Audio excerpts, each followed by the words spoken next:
They said Duke Lucien Dravor had never kneeled for anything in his life.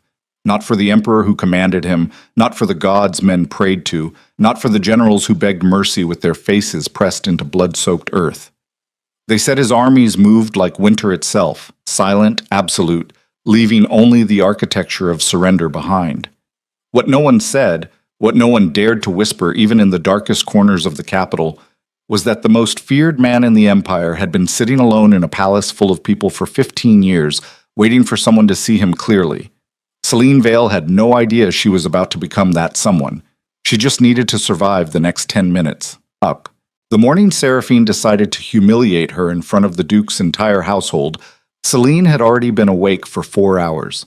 She'd risen before the palace breathed itself alive, before the kitchen fires caught, and the corridors filled with the shuffling exhaustion of servants who'd learned to keep their eyes pointed at the floor. She'd beaten Seraphine's silk dresses, pressed them with irons heated on coals, arranged her cosmetic bottles in the precise diagonal line that Lady Seraphine required. Not parallel, never parallel, diagonal, Celine, how many mornings must I correct you? And had carried the morning tray up 3 flights of stairs without spilling a single drop of the rose-hip tea that Seraphine consumed like medicine against the irritation of existing. She'd done all of this, and she'd done it correctly, and none of it mattered. "This dress," Seraphine said, not looking at her, examining her own reflection with the clinical focus of someone cataloging damage, "smells like smoke." It didn't smell like smoke. Celine had pressed it over a clean cloth, the coals banked low specifically to avoid any contamination of scent. She'd been pressing Seraphine's dresses since she was 16 years old, and she had never, in 7 years, scorched so much as a hem. "I apologize, my lady," Celine said. "I'll replace it immediately." "You'll replace it." Seraphine finally turned from the mirror, and there was something in her face that Celine recognized. Not anger exactly, but the particular appetite that preceded performance. Seraphine had an audience today. 3 of her ladies-in-waiting sat arranged on the settee by the window, their expressions arranged in careful sympathy. "You've been pressing my dresses for 7 years, and you still managed to ruin them. What exactly are you useful for, Celine?" The answer Celine didn't say. "I keep your secrets. I clean up the evidence of your cruelties. I have carried things for you that would have destroyed lesser women, and I have carried them in silence, and I will carry them until you discard me or I find a door out of this palace." Which, on the current mathematics, meant I'll carry them forever. The answer, she said, "I'll fetch the green silk, my lady." "The Duke arrives this afternoon." Seraphine returned to the mirror, adjusting a curl with 2 fingers. "I want to look magnificent. Not presentable. Magnificent. Do you understand the difference?" "Yes, my lady." "I doubt that very much." She said it lightly, pleasantly, the way you'd remark on the weather. The ladies on the settee exchanged small smiles. Celine crossed to the wardrobe, lifted out the green silk with both hands, and felt nothing, or rather felt the particular kind of nothing that 7 years of practiced stillness had carved into the center of her chest. A hollow that functioned like armor. She'd built it carefully, stone by stone, learning early that the women who cried in this palace were the ones Seraphine kept. The ones she couldn't touch were the ones she tried hardest to break. Celine had decided at 16 that she would be untouchable. Not through rank or beauty or connection, she had none of those things. Through the simple, brutal discipline of not caring enough to break. It had cost her something. She wasn't certain she remembered what. Duke Lucien Dravor arrived at 3:30 in the afternoon, and the palace changed. Not dramatically, not the way the stories described it. No thunder, no shadow falling across the sun, no horses screaming. The change was quieter than that, and more total. The footmen straightened slightly. The head housekeeper, a large woman named Dara, who had survived 4 decades of imperial politics by being indispensable, moved through the east corridor with a speed that she didn't normally bother to display. The kitchen fires burned higher, suddenly urgent. Even the light seemed to adjust itself, as if the afternoon had noticed something important entering its territory and decided to stand at attention. Celine was carrying a bundle of Seraphine's rejected garments to the laundry when the Duke's carriage came through the main gate. She stopped without meaning to. She had seen Lucien Dravor 3 times in 7 years. Once at a distance during the Emperor's spring banquet, when he'd been surrounded by military officers and she'd been serving wine and barely lifted her eyes.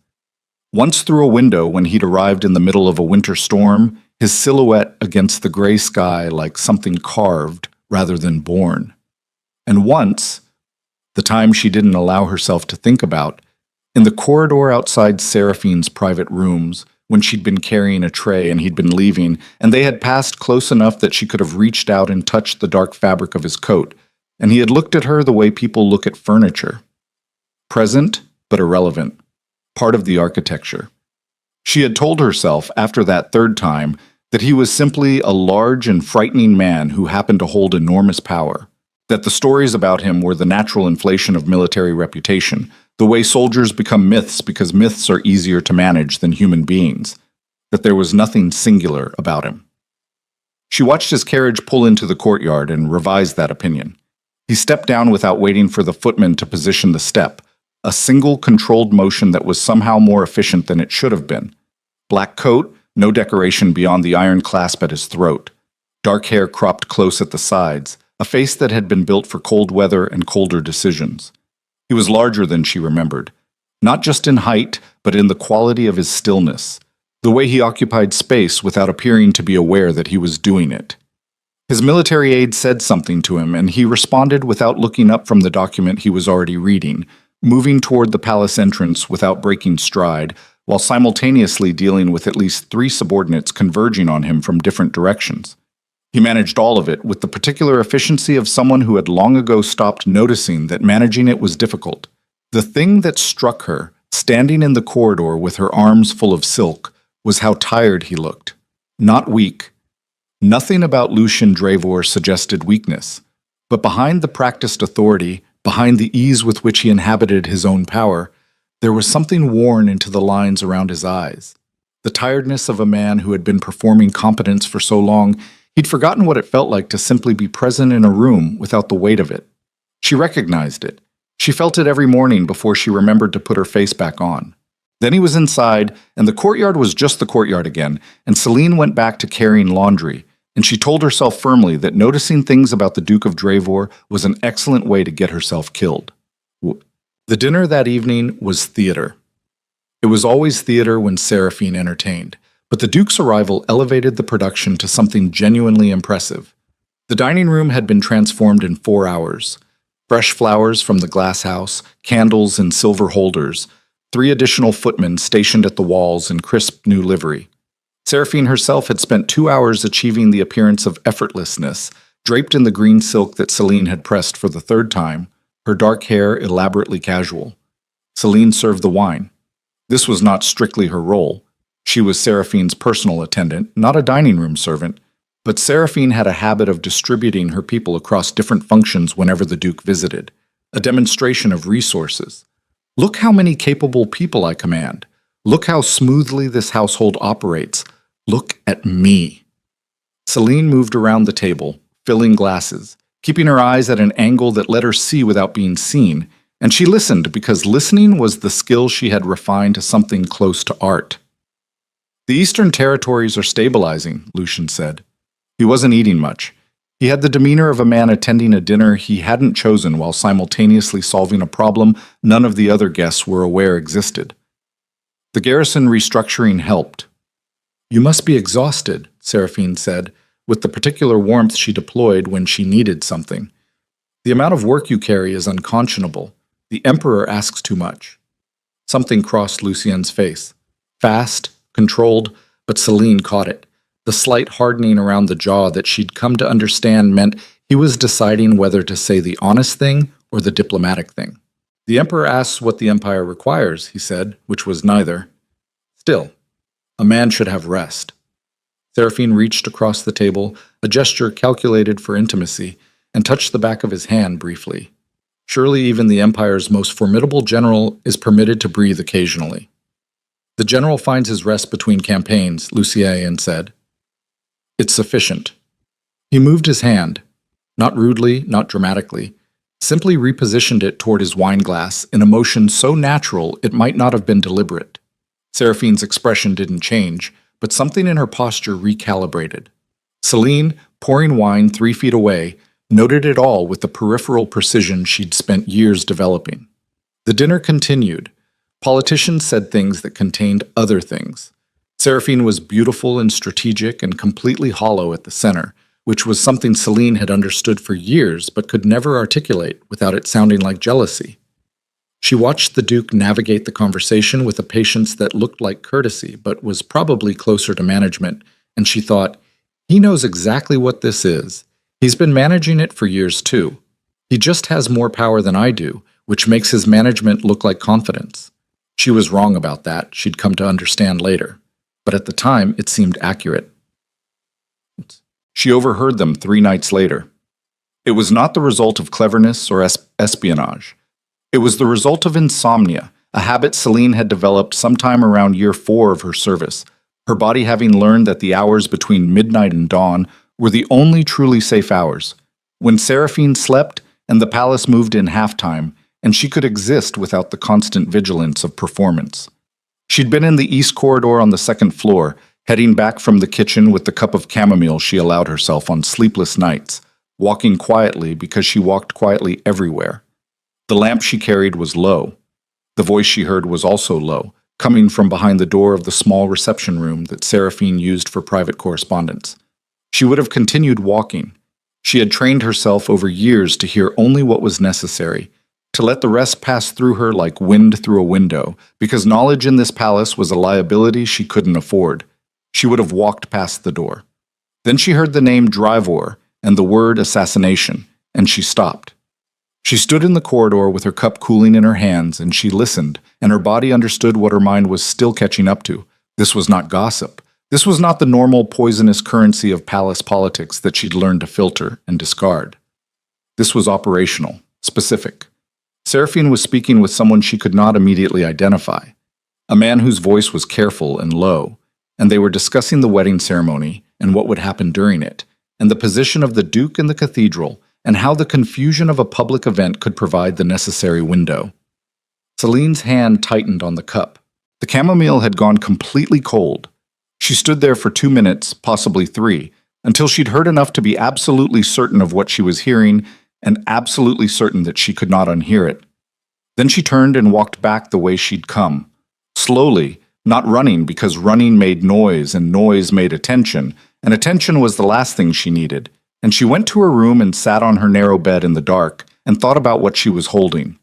She thought about it for a very long time. The sensible course was obvious.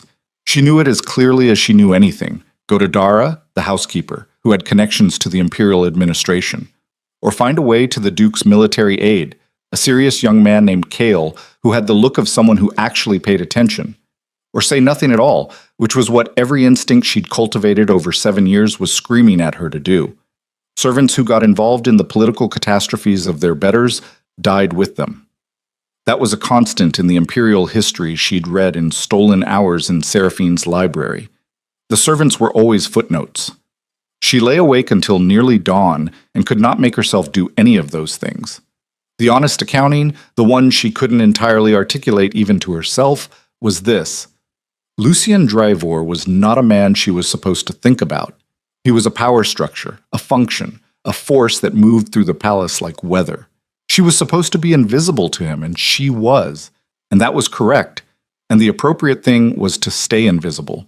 But she had watched him for 3 days. Not with any design, simply because she was always watching. It was what she did. And she had seen the tiredness that no one else seemed to notice. She had seen him redirect conversations away from himself with the efficiency of someone who had learned very young that being known was dangerous. She had seen him sit alone in the south courtyard for 11 minutes one afternoon, completely still, and she had understood in her bones what that stillness cost. She did not tell herself she cared about him. She was not that foolish. She told herself, instead, that she had a piece of information that could prevent a catastrophe, and that she had learned enough about the architecture of power to know that letting catastrophes happen to the powerful was not actually safe for anyone below them. She told herself it was tactical. She told herself this, and mostly believed it. She found him on the 2nd afternoon. Not by planning. She didn't have access to his schedule, and wouldn't have risked intercepting it in any case. She found him by paying attention, which was different. She'd watched his habits in 3 days of proximity, the morning rounds of the estate he made before breakfast, the predictable mid-afternoon hour when his aide was elsewhere, and he used the Duke's private study on the ground floor that he'd commandeered from Seraphine's household with the quiet authority of someone who didn't need permission. She knocked on the door of the study at 2:30. Nothing happened for a moment. Then, "Come." She opened the door and stepped inside and closed it behind her, and then she stood there in front of the most dangerous man in the empire, with her hands folded and her face arranged in the careful blankness she'd spent 7 years perfecting, and she realized she hadn't quite thought through what happened next. He was at the desk. He hadn't looked up yet. He was finishing something. A notation on the document spread before him, and for several seconds she simply stood there and he simply wrote, and the room was very quiet except for the scratch of the pen. Then he looked up. She had expected the stories. The eyes like winter, the face that had ordered executions without expression, the quality of menace that made trained soldiers recalibrate their positions in a room. She'd braced herself for the specific terror of his full attention. What she got instead was something more complicated. He looked at her the way he'd looked at her in the corridor 2 years ago, present, assessing. But now there was something additional in it, a question rather than a dismissal. He was trying to place her, not who she was in rank or function, but something else, like he was running a quick inventory of what kind of person he was looking at. "You're Seraphine's girl," he said, not unkindly, just accurately. "Celine Vale, Your Grace. I serve as Lady Seraphine's personal attendant. I know who you are." He set the pen down. "You're the one who's always there without being there. I've noticed." She hadn't expected that. It moved through her like cold water. The simple shock of having been seen by someone she hadn't known was looking. She kept her face still. "I need to speak with you privately, Your Grace," she said. "It concerns your safety." He looked at her for a long moment, not the look that preceded dismissal, something more careful. "Close the window," he said. She told it flat, without drama, the way she'd rehearsed it on the walk over. What she'd heard. Where. The specific words she could recall with certainty. The voice she couldn't identify, though she could describe it. The date referenced, the wedding ceremony, 2 weeks away. The part about the cathedral positioning.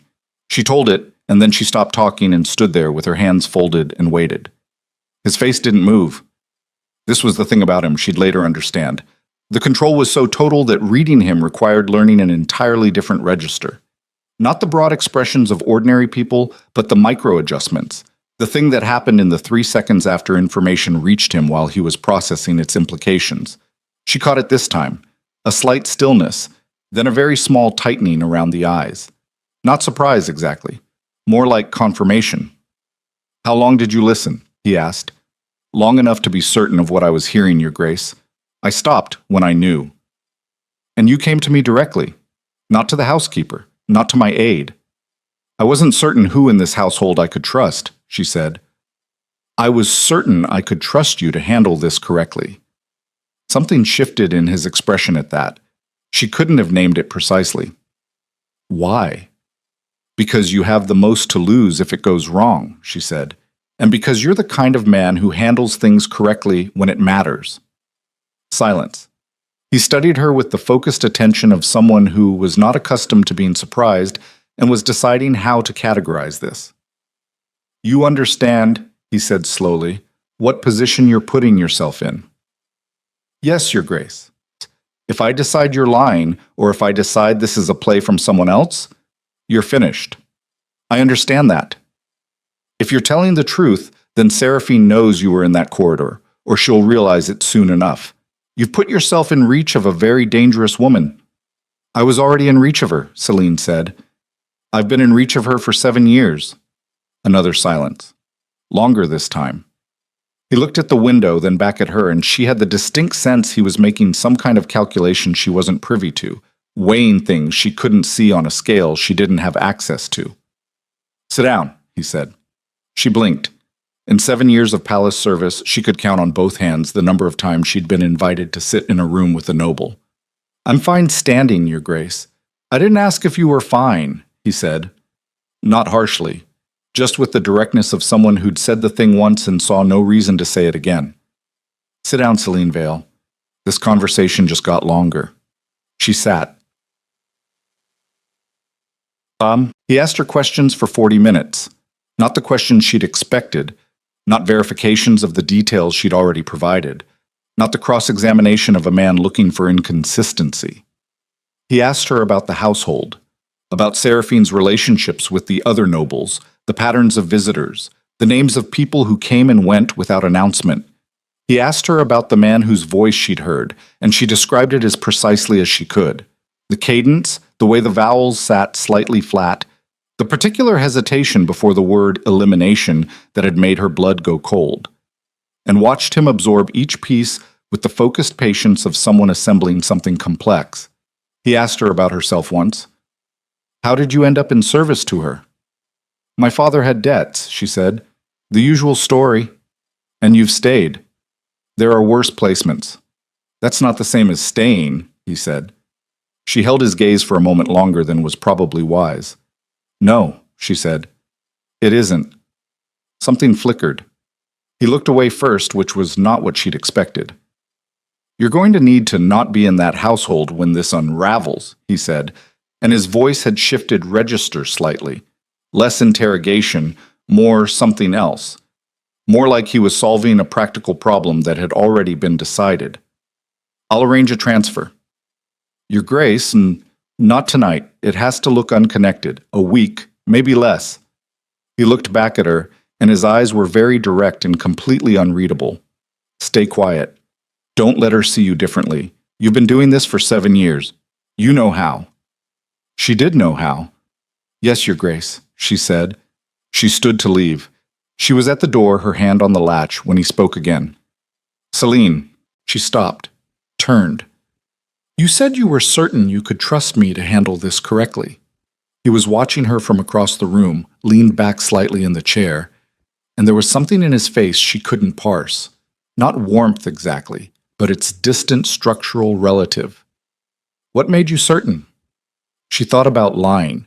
She was good at lying, the specific kind that involved saying nothing at all. She thought about giving him the tactical answer she'd rehearsed. She stood in the doorway of his borrowed study and looked at the most feared man in the empire and told him the truth instead. You have the same look, she said, when you think no one is watching. You carry everything and you show nothing and you're exhausted down to the bone. I recognized it because I have it too. She paused. Men like that don't throw away people who bring them something real. They're too tired to waste the resource. Silence. Lucien Dravor looked at her across the width of the study, and something she couldn't name passed through his expression. Something too fast and too deep for her to catch before he controlled it, and then his face was composed again. Dismissed, he said. Quietly. She left. She walked back through the corridor with her hands steady, and her breathing even, and her chest doing something strange and uncontrolled that she had no useful category for. She went to Seraphine's room and laid out the evening dress and said nothing. She said nothing for the next 6 days. On the 7th day, Seraphine summoned her. It was not unusual. Seraphine summoned her constantly, for purposes both necessary and invented. But the hour was wrong. Mid-morning rather than the dawn ritual, which meant Seraphine had decided she needed something specific that hadn't been anticipated. Celine smoothed her apron, adjusted her expression, and went. Seraphine was at her writing desk. She was dressed already, which was also unusual. She normally waited for Celine to assist. The letter she'd been writing had been folded before Celine entered, quickly. A small thing. Celine noted it and filed it. I need you to deliver something, Seraphine said. Of course, my lady. To the Duke's chambers, the East Suite. She held out a folded envelope sealed with plain wax, no crest. His aide will receive it. Don't speak to anyone else on the way. Celine took the envelope. She held it in both hands, watching Seraphine's face as openly as she ever did, which was to say, not very openly at all. Is there a reply expected, my lady? No. Seraphine looked at her then, really looked at her. The focused attention she normally reserved for her own reflection. There was something in it that raised the fine hairs on Celine's arms. You've been quiet lately. I'm always quiet, my lady. More than usual. The assessment was continuing, steady, the way a cat watches something it isn't sure about. "You seem distracted." "Forgive me," Celine said. "I've had some difficulty sleeping." A pause. Then Seraphine smiled, the small, precise smile that Celine had learned over 7 years to fear above all others. "We all have our burdens," she said pleasantly. "Deliver that quickly and return for the afternoon fitting." "Yes, my lady." Celine left with the envelope in her hand and walked 30 feet down the corridor and stopped, her back against the wall, her heart doing something she couldn't immediately control. She looked at the plain wax seal. No crest. A message to the Duke's chambers sent through his personal attendant on a morning when nothing had been scheduled. She could not open it, not without it being visible. And it might be exactly what it appeared to be. A social communication between two nobles who had a formal relationship pending, nothing more. She thought about the voice she'd heard in the corridor, the careful syllables before the word elimination. She thought about Lucien's instructions. Stay quiet, show nothing, wait. She thought about the particular geometry of the situation she was carrying. She delivered the envelope to the Duke's aide, a young man named Cale, who took it without expression and gave no indication of anything. She returned to Seraphine's rooms and spent 2 hours at the afternoon adjusting the hem of the wedding dress by increments too small to be visible, while Seraphine stood on the platform and discussed the ceremony with her steward, and Celine breathed the particular air of a woman watching something inevitable approach. The wedding was in 9 days. She was not going to make it 9 days. The moment of unraveling came not through any dramatic discovery, but through the ordinary mechanism of routine. She was in the East Corridor, 2 days later, returning from an errand she'd been sent on, retrieving a specific book from the library that Seraphine had decided she needed immediately, which almost certainly meant Seraphine simply wanted her out of the rooms for an hour. Celine didn't analyze the reasons anymore. She went where she was sent, and she came back, and she performed the functions of an invisibility that had become so deeply habitual she sometimes forgot it was a performance. She was rounding the corner to the back stairwell when she heard her own name. She stopped. The voices were ahead of her, the other side of the bend in the corridor, close enough to be distinct. 2 voices. One she identified immediately as Mira, one of Seraphine's ladies, a woman whose primary skill was the precise reproduction of conversation she was not supposed to have heard. The other voice took her a moment longer. When she recognized it, the floor felt slightly wrong under her feet. It was Cale, the Duke's aide. "Has been seen twice in conversations with His Grace that weren't recorded in the household schedule," Mira was saying. The satisfied specificity of the sentence told Celine she'd been saving it. Seraphine noticed. "She's asking questions." "The Duke conducts his own business," Cale said. His tone was careful, giving nothing. "Of course. I'm simply noting that Lady Seraphine is aware of it, and she's the kind of woman who tends to resolve her awareness with action rather than curiosity." A small pause. "If the girl has said something she shouldn't have, then that would be the Duke's concern," Cale said. "Not yours." Silence. Then Mira's footsteps, moving away. Celine stood very still against the wall, the book pressed to her chest, and calculated. Seraphine knew. Not what specifically, perhaps. If she knew precisely, the confrontation would have happened already, would have been public, would have had the particular theatrical violence that Seraphine employed when making an example. But she knew something was off. She was watching. And in Celine's 7 years of experience, the interval between Seraphine watching and Seraphine acting was never longer than footsteps. Behind her. She turned. Lucien Drevor was standing at the far end of the corridor, 10 feet away, with the stillness of a man who had been there long enough to have heard at least part of the conversation around the bend. His face was its usual composition, controlled, assessing, giving nothing.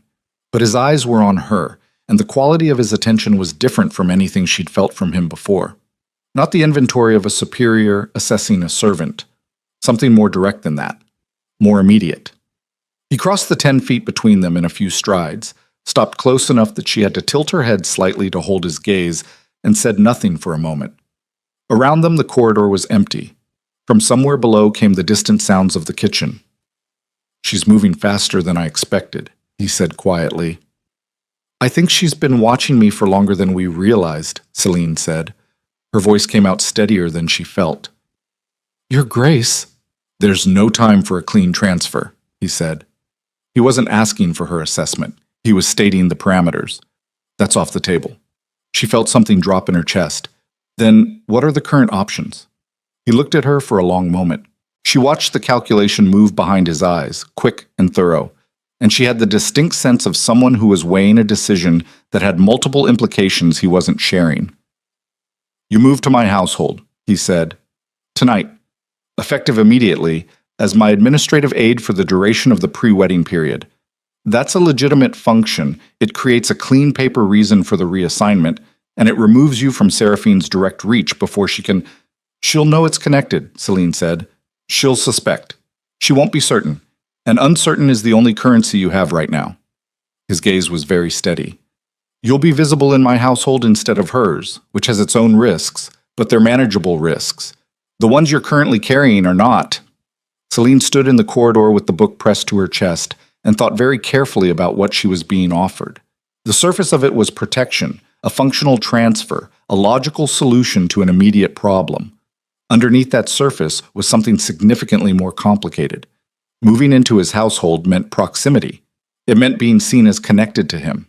It meant trading Seraphine's cruelty for a different kind of exposure, a more dangerous kind, the kind that came from being useful to the most powerful man in the empire at a moment when his enemies were actively moving against him. It meant, if she was being fully honest, stepping out of invisibility for the first time in 7 years. She'd built the hollow at the center of her chest specifically to survive without doing that.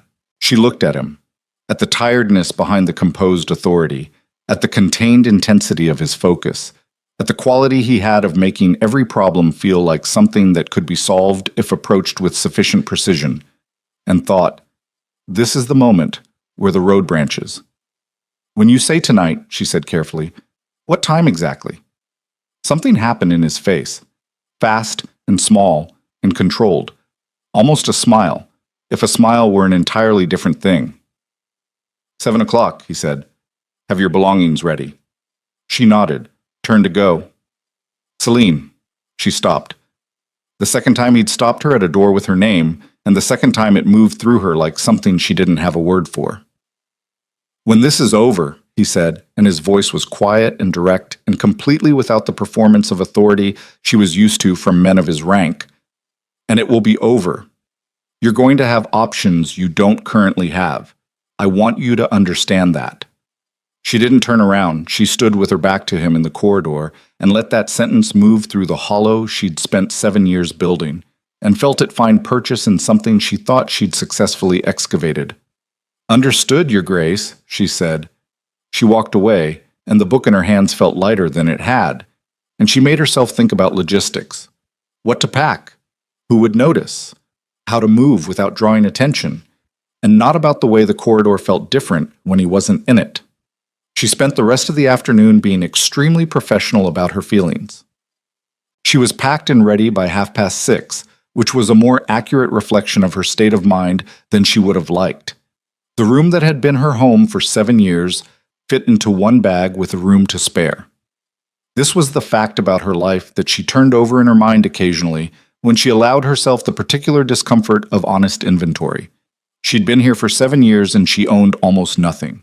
Not because servants weren't permitted possessions, but because she'd stopped acquiring them somewhere around year 3 when she'd realized that objects were attachments and attachments were vulnerability, and she was already carrying enough vulnerability in the simple fact of her existence in this palace. She sat on the narrow bed in the lamplight and looked at the bag and thought about Seraphine, who would wake tomorrow morning expecting her and find the room empty and the explanation already written into the official household records. She thought about the particular architecture of Seraphine's fury, the cold, precise quality of it, and the ways it would now be directed toward a target it couldn't directly reach. She thought about the conversation she'd overheard 9 days ago, the voice she hadn't recognized, the specific word assassination hanging in the air of the empty corridor. She thought about a duke who had told her she would have options. At 10 minutes to 7, there was a knock at her door. She opened it to find Kale, the duke's aide, standing in the corridor with the expression of someone executing instructions he'd been given with precision and no personal commentary. "Miss Vale," he said, "the Duke's carriage is at the east gate." She picked up her bag. She took one last look at the room. The narrow window, the pressed smooth pillow, the clean floor she'd maintained through 7 winters. The architecture of a life kept deliberately small. She walked out. The east corridor was empty at this hour, the palace having shifted into its dinner rhythm. She followed Kale through passages she'd memorized in years of errand running, past the servants' stairwell, through the garden passage, out into the blue dark of early evening, where a black carriage waited with 2 military outriders and no palace crest. She was 3 feet from the carriage door when she heard it. The sound was not large, a footstep on gravel, too deliberate to be accidental, from the shadow of the garden arch 20 feet to her left. She stopped. Kale's hand moved to his side, professional and immediate. From the shadow, a figure stepped into the faint light. Seraphine. She was in evening dress, no coat, which meant she hadn't planned this. She'd followed, quickly, which meant she'd been watching much more closely than either of them had estimated. Her face was composed, and her eyes moved from Celine to Kale, to the carriage, to the military outriders, and back to Celine with the speed of someone calculating force and weight. "Going somewhere?" she said, pleasantly. Celine stood in the gravel with her bag in her hand and felt the cold air move across her face and understood, with the absolute clarity of someone standing at the precise point where everything changes, that there was no version of this that preserved the story she'd been telling herself. She was not invisible anymore. "His Grace has arranged a transfer of my service, my lady," she said. Steady, clear. "Has he?" Seraphine's eyes moved past her to the carriage. How very convenient for him. She looked back at Celine, and the pleasantness had thinned to something underneath it that was not pleasant at all. "I wonder what you told him." The carriage door opened. Lucien Drevor stepped down. He had not been inside, or rather, he had been inside and had heard what was happening, because he moved with the particular efficiency of someone who had already decided what he was going to do before the door was open. He came to stand slightly in front of Celine, not between her and Seraphine exactly, but adjacent to her in a way that rearranged the geometry of the confrontation entirely. The military outriders straightened. He looked at Seraphine with an expression that was completely, utterly empty. "My lady," he said. Seraphine held his gaze for 3 full seconds. In the silence, Celine could hear the garden gate at the far end of the path and the distant sounds of the palace dining room and her own heartbeat, which was doing something she was trying very hard not to acknowledge. "Your Grace," Seraphine said, and her voice was smooth as glass. "You're stealing my staff." "I'm exercising my authority to reassign imperial household personnel for official functions," he said. "It's within my right." "Of course it is," she smiled. "Everything is within your right, isn't it? I've often wondered if that ever becomes—" She paused, the pause carrying the specific weight she knew how to carry. "Lonely." Something moved across Lucien's face. He said nothing. "Safe travels, Celine," Seraphine said, and turned those eyes on her one final time. The smile was still present, small and very still, and inside it was something that functioned like a promise. "I do hope the Duke's household suits you." She turned and walked back toward the garden arch. Celine watched her go. She stood in the gravel with the cold air moving through the palace garden and the carriage waiting, and the Duke standing 3 feet away. And she felt, very precisely, the sensation of having walked through a door that had now closed behind her. She was no longer Seraphine's invisible girl. Whatever she was now, it was something else entirely. She became aware that Lucien had turned to look at her. She met his gaze and held it without any of the careful performance she normally deployed for superiors. "She knows," Celine said. "She suspects," he said. "For now." How long before suspects becomes knows? He held her gaze for a moment that lasted exactly 1 beat longer than it needed to. "Get in the carriage," he said. She got in the carriage. Behind them, the lights of the palace burned against the night sky.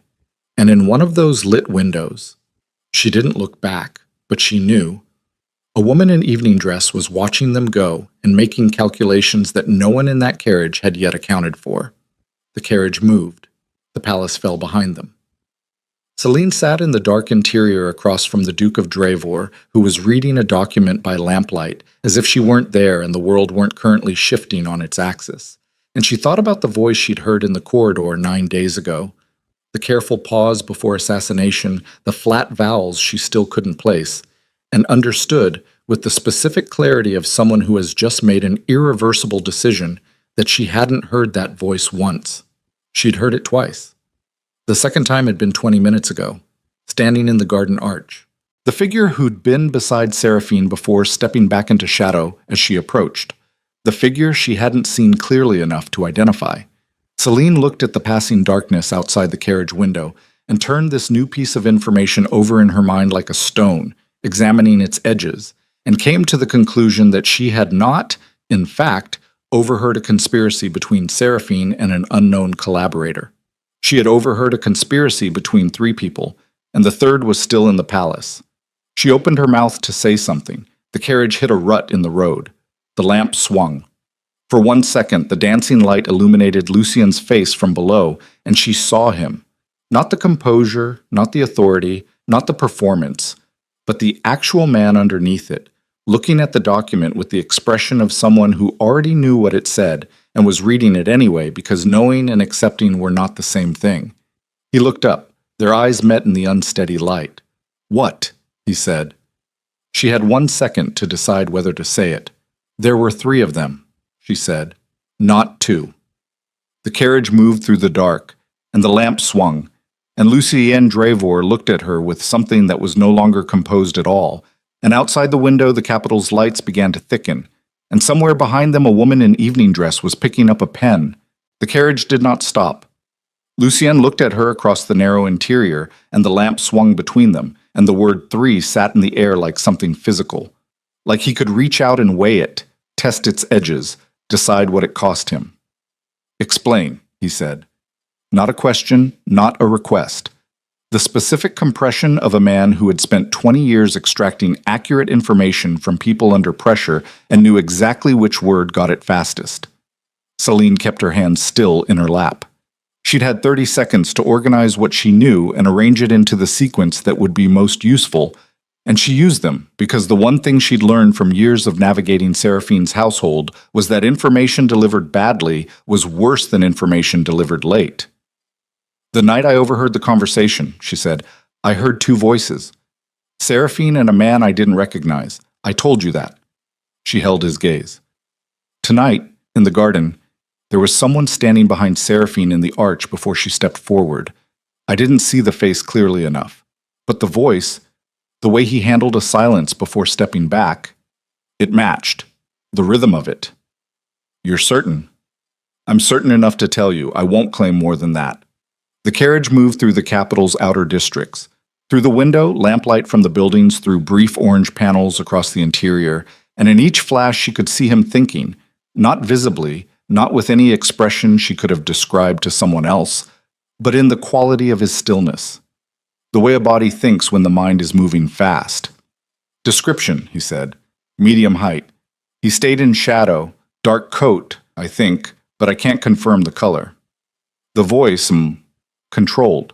Educated, but not court-educated. Practical. The flat vowels I mentioned. Provincial. Possibly, or military." Something moved in his jaw. Fast, controlled. He looked at the document in his hands, then folded it with the precise motion of someone setting a thing aside because it had just become less important than something else.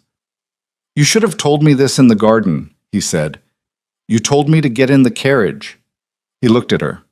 There was a beat, brief, compressed, that held inside it something she might have called frustration if she thought he was a man who permitted himself frustration. Then he turned to the small panel on his side of the carriage and knocked twice. The carriage slowed. He didn't look at her while they waited. He looked at his own hands, folded on one knee, and she watched the controlled quality of his breathing and understood that what she'd given him was not simply additional information. She'd given him a hole in his intelligence, and men like Lucienne Drevor dealt badly with holes. Not because they panicked. He wasn't panicking. He was doing the opposite of panicking. He was going very, very still. But because the hole meant someone had been closer than he'd calculated, and being underestimated by his own estimation was the kind of error he did not forgive in himself. The carriage stopped completely.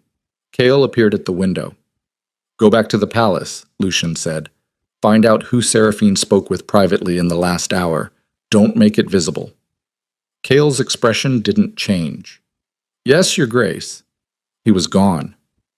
Lucian turned back to her. The lamp had stabilized with the carriage at rest, and in the steadier light his face was clearer, harder somehow than it had been in motion. "You're good at this," he said. Not warmly, accurately. "At what?" "Observation, retention, knowing which detail matters." "I've had 7 years of practice," she said. "In Seraphine's household, missing a detail was expensive." "How expensive?" She held his gaze. "Expensive enough that I stopped missing them." The silence between them was different from the silence she was used to. With Seraphine, silence was a weapon, a space she filled with whatever implication was currently useful, shaped to produce either compliance or fear. Lucien's silence was something else. It had weight, but no direction. It was the silence of a man who had simply stopped performing and hadn't replaced the performance with anything yet. She found it more unsettling than Seraphine's hostility, and she found it unsettling that she found it unsettling. "The wedding is in 7 days," she said. "I know when the wedding is." If the third person was military, someone in your own command structure, then the security protocols you're planning around the ceremony are already compromised. He looked at her steadily. "I know that too." "Then what are you going to do?" Another beat. He studied her face the way he'd studied the document, extracting, filing, deciding what weight to assign. She didn't look away.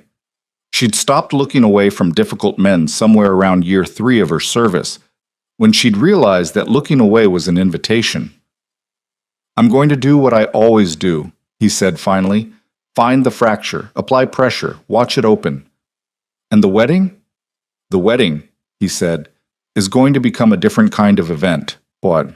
The estate he was using at the capital's edge was not the primary Dravor residence. That was 3 provinces north, a fortress that functioned more as military headquarters than home. This was a working property, staffed lean, designed for operational use. Celine had expected austerity and got something closer to controlled functionality, clean lines, adequate heat, the absence of decoration that came not from poverty but from prioritization. She was given a room on the 2nd floor. Not a servant's room, a proper guest room, small but furnished, with a window that faced the inner courtyard. A woman named Hesta, middle-aged and expressionless in the way of staff who'd learned to match their employer's register, showed her the arrangement and left without commentary. Celine stood in the center of the room with her bag at her feet and listened to the estate settle around her. Different sounds from the palace, less performance in the architecture. She didn't sleep for a long time. What? She was in the east-facing room that Lucien had designated as her workspace by 6 in the morning, which was 2 hours earlier than she'd been told to appear, because sleeping felt like a luxury she hadn't earned, and because she wanted to understand the filing system before anyone arrived to watch her struggle with it.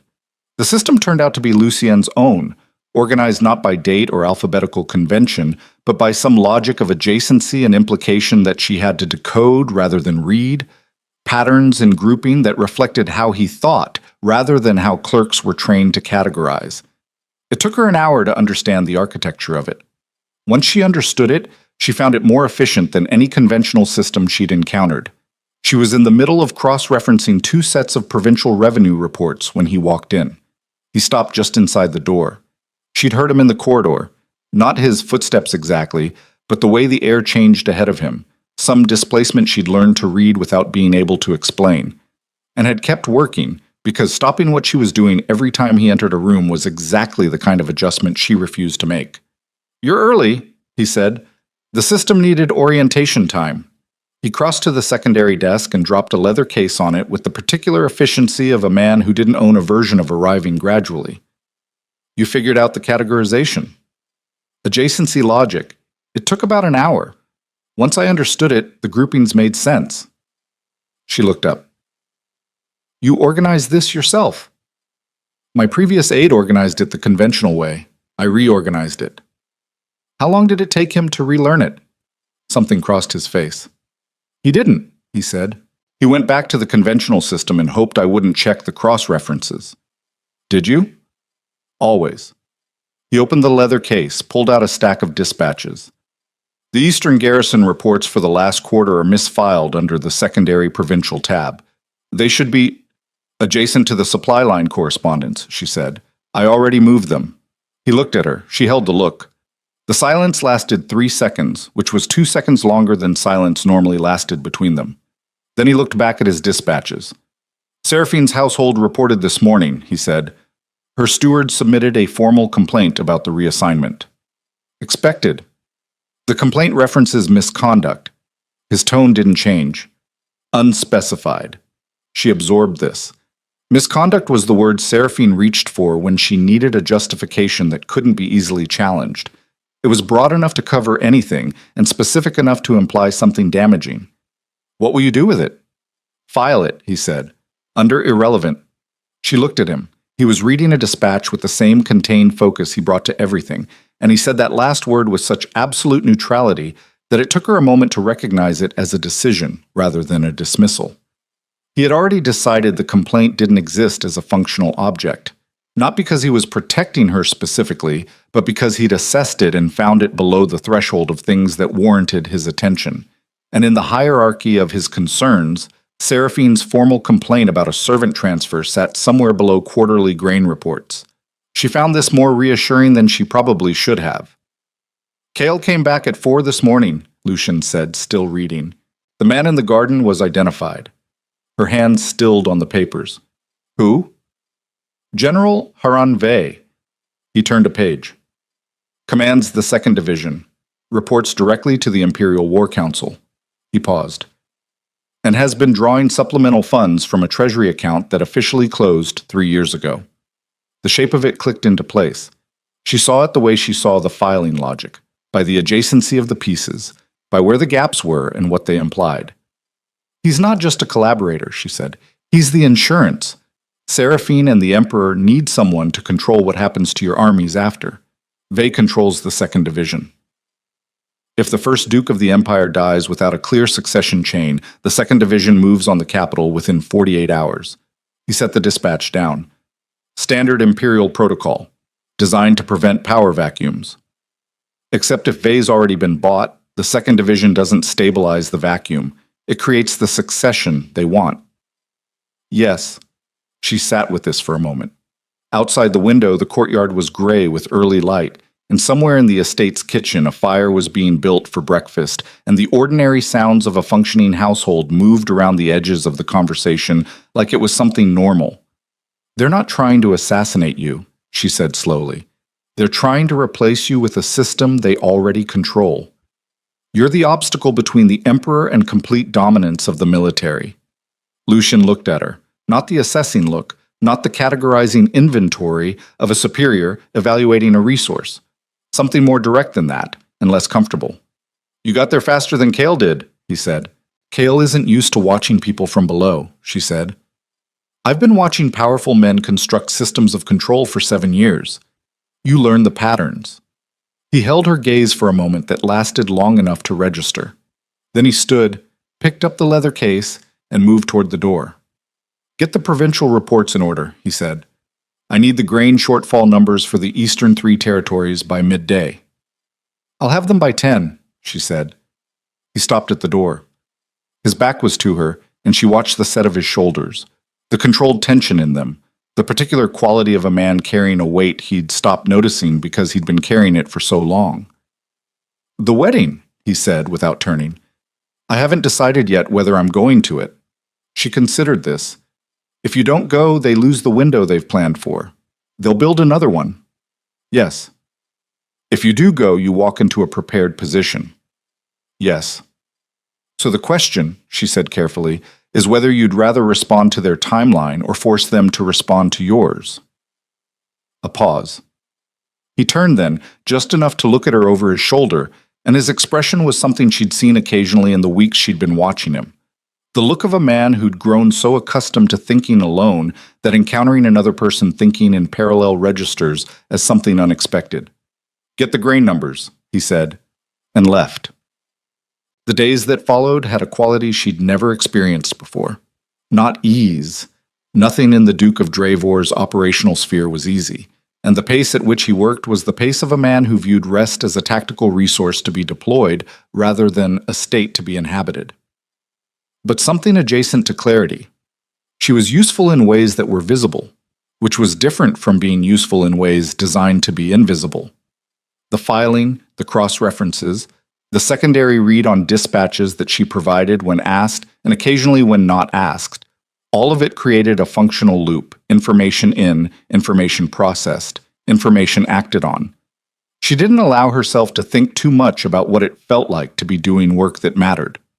Kyle treated her with the professional neutrality of someone who'd decided she'd been cleared and was therefore no longer a variable to evaluate. The rest of the household staff took their register from Kale. She was given appropriate space and appropriate information, and no more commentary than was operationally necessary. Lucien treated her like an extension of his own thinking, which was the most unsettling thing she'd experienced in years, and the thing she thought about least because thinking about it was a path that led somewhere she hadn't decided to go. On the fourth day, she found the second financial irregularity. She hadn't been looking for it. She'd been in the provincial reports, the grain shortfall numbers she'd already provided, but was refining with supplementary data, and the pattern had surfaced the way patterns did when you'd been trained to see them. Not dramatically, not through any single revealing piece, but as a hole in the numbers where something should have been.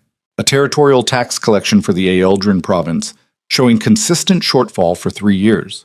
Not unusual on its face, Eildrin had suffered drought conditions, but the shortfall had been offset in each of those 3 years by emergency supplemental allocations from the Imperial Treasury, and those allocations had been signed off by a clerk who, as of 18 months ago, no longer worked for the Imperial administration.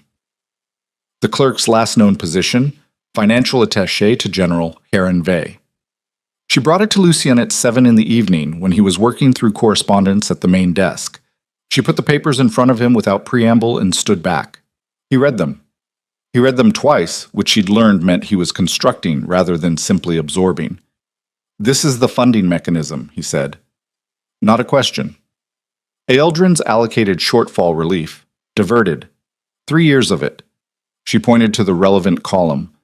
The sums aren't enormous individually. Accumulated, they cover Vey's supplemental account and then some.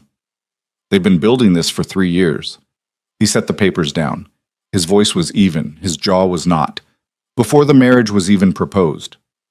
"The Emperor plans long," she said. "He plans scared," Lucien said. "There's a difference.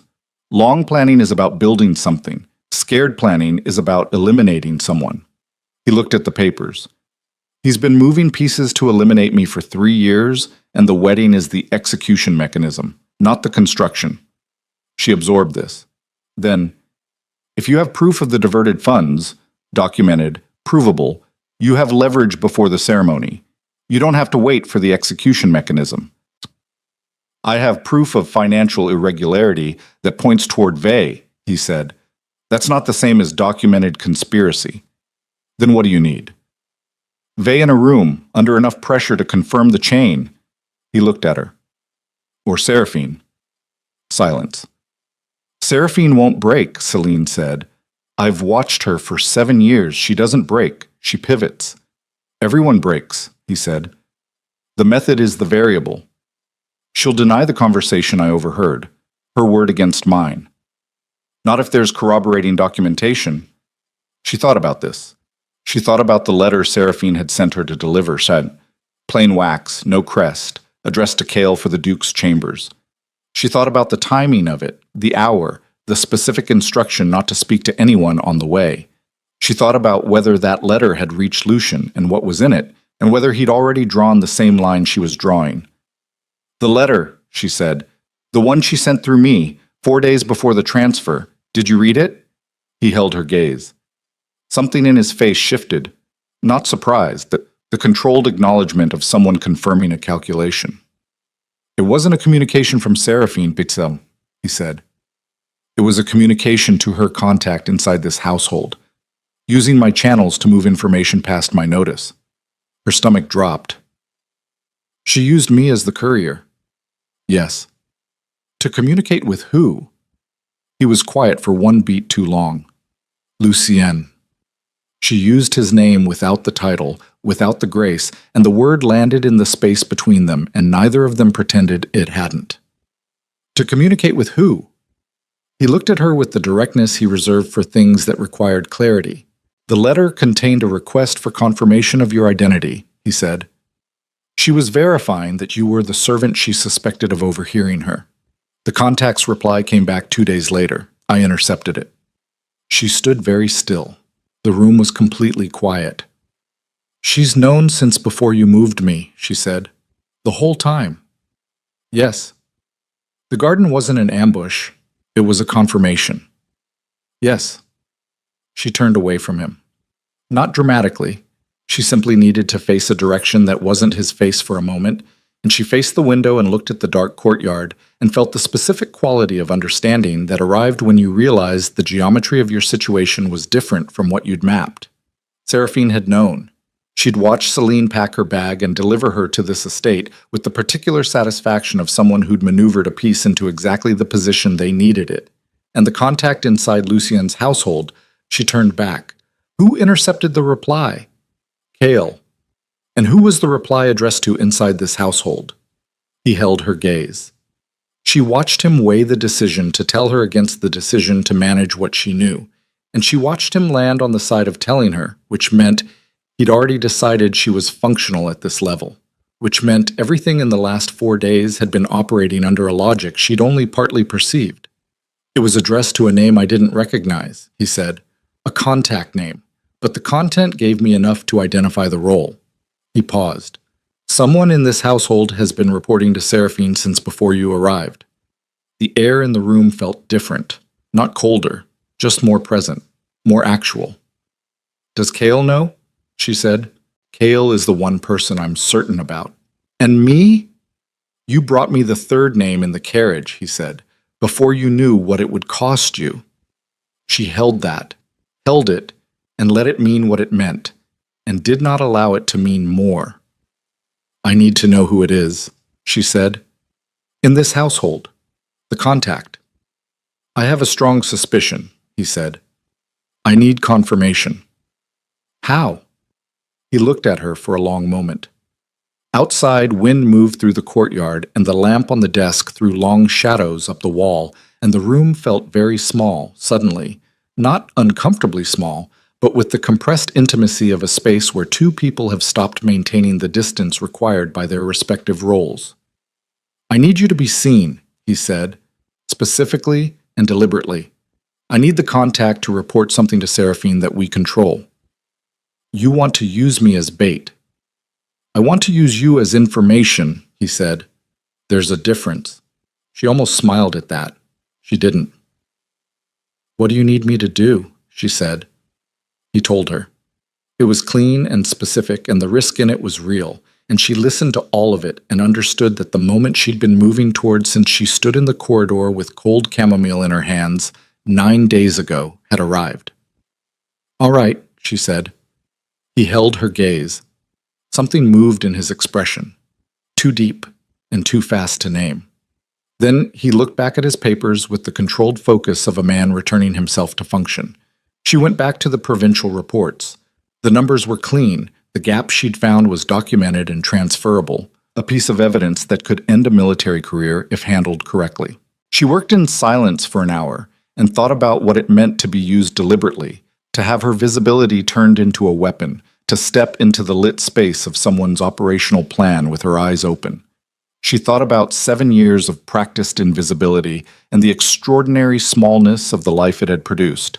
She thought about a bag that packed in under 10 minutes because she'd stopped accumulating things that could be taken. She thought about the way he'd said information, not bait, information. She did not examine why that distinction mattered to her as much as it did. At 9 o'clock, she set the papers down and stood and stretched her back and turned to find Lucien watching her from across the room. Not the assessment look, not the categorizing inventory, the other look, the one she had no category for. You should sleep, he said. So should you. A beat. I don't sleep well in the capital. You don't sleep well anywhere, she said. I've seen the lamp in your study at 3 in the morning. He held her gaze for a moment that lasted too long to be neutral and not long enough to be anything she knew how to name. Good night, Celine, he said. His voice had dropped half a register without him appearing to notice. Good night, Your Grace, she said.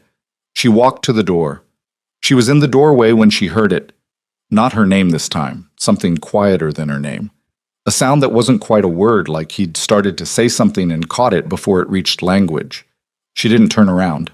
She walked to her room and closed the door and stood in the dark with her back against it and understood, with the specific and inconvenient clarity of someone who had spent 7 years being extremely disciplined about her own interior, that she had crossed a line she hadn't been watching for. Not into danger, not into politics, into something significantly harder to survive. Somewhere in the estate below her, a contact she hadn't yet identified was picking up a pen. 3 miles away, in a palace lit gold against the night sky, Seraphine was reading reports with the patient attention of a woman who'd placed all her pieces and was waiting for the board to confirm the position. The wedding was in 3 days, and in the room she'd just left, the most feared man in the empire had almost said something he'd decided not to say yet. She was in position by 8 the next morning. The plan was clean. Lucien had outlined it in 11 sentences the previous evening, the way he outlined everything. No decoration, no redundancy, just the functional bones of what needed to happen and in what order. Celine would be seen carrying a specific set of documents from the East Records room to the main study. The documents would be visible, their leather binding distinctive. She would pause in the corridor adjacent to the household staff quarters long enough for the contact to observe her and log the information. The documents she carried would contain a deliberate piece of false intelligence, a specific time and location for Lucien's departure from the capital 3 hours earlier than his actual plan. If Seraphine moved on the false timeline, they'd know the channel was live. They'd know the contact was confirmed, and Lucien would have what he needed to execute the interception before the wedding. Celine understood the plan. She understood her function within it. She walked the corridor at 8:15 with the leather-bound documents pressed to her side and her face arranged in the practiced neutrality of a woman carrying routine paperwork, and she felt, beneath the controlled surface of herself, the particular cold that came with knowing you were the visible piece in someone else's game. She had agreed to this. She'd agreed with her eyes open. That didn't make the cold go away. The corridor outside the staff quarters was empty when she reached it. She paused at the end, adjusted the documents, looked at the window that faced the courtyard below with the specific quality of someone organizing her thinking rather than surveilling the space. 14 seconds, she counted internally. Long enough to be registered without being long enough to look staged. She walked on. She didn't see anyone. She told herself that was fine. The contact didn't need to be visible. The contact needed to see her, not the other way around. By midday, the false timeline had been transmitted. Cale brought the confirmation to Lucien in 2 sentences. A rider had left the estate's north gate at 10:40 using the staff courier route. The destination was confirmed as the Palace District. The timing matched the window between Celine's corridor walk and the earliest point at which Seraphine could receive and act on the information. Lucien received this at his desk without expression and dismissed Cale with a nod. Celine was at the secondary desk, still working through the Aeldrin documentation, and she looked up when the door closed. "It worked," she said. "The channel is confirmed," he said. He was already moving, pulling the secondary ledger from the stack to his left. "The contact is—" He stopped. She watched his face. He looked at the ledger for 3 seconds, which was 2 seconds longer than he looked at anything when he was simply reading. Then he set it down with a control that was so precise it was its own kind of violence. "Hesta," he said. The woman who had shown Celine to her room on the first night, middle-aged, expressionless in the way of staff who'd learned to match their employer's register. Celine had found her professional and adequate and had not thought about her significantly since. She thought about her now. "How long?" Celine said. "The ledger records her reassignment to this estate 4 months ago." His voice was level, completely level. The request for her transfer came through my own administrative office. I approved it. He looked at the document once more, the specific look of a man confirming something he wished he could disprove. "She was placed here, Celine, before any of this started. before the wedding was formally announced. The cold in her chest relocated, settled lower. Then she didn't come to watch me, Celine said slowly. She came to watch you. Everything that moved through this estate for 4 months went to Seraphine. He stood. He walked to the window, hands at his sides, and looked at the courtyard below with the stillness of a man recalibrating. Every dispatch I received, every meeting I held, every plan I made. The Eldrin documentation, she said. You'd already started building the case against Vey before I arrived. Yes. She reported it. Yes. The shape of it was complete now, fully assembled. Every piece in the position it had always occupied even when she couldn't see it. Seraphine hadn't been reacting to Celine's arrival.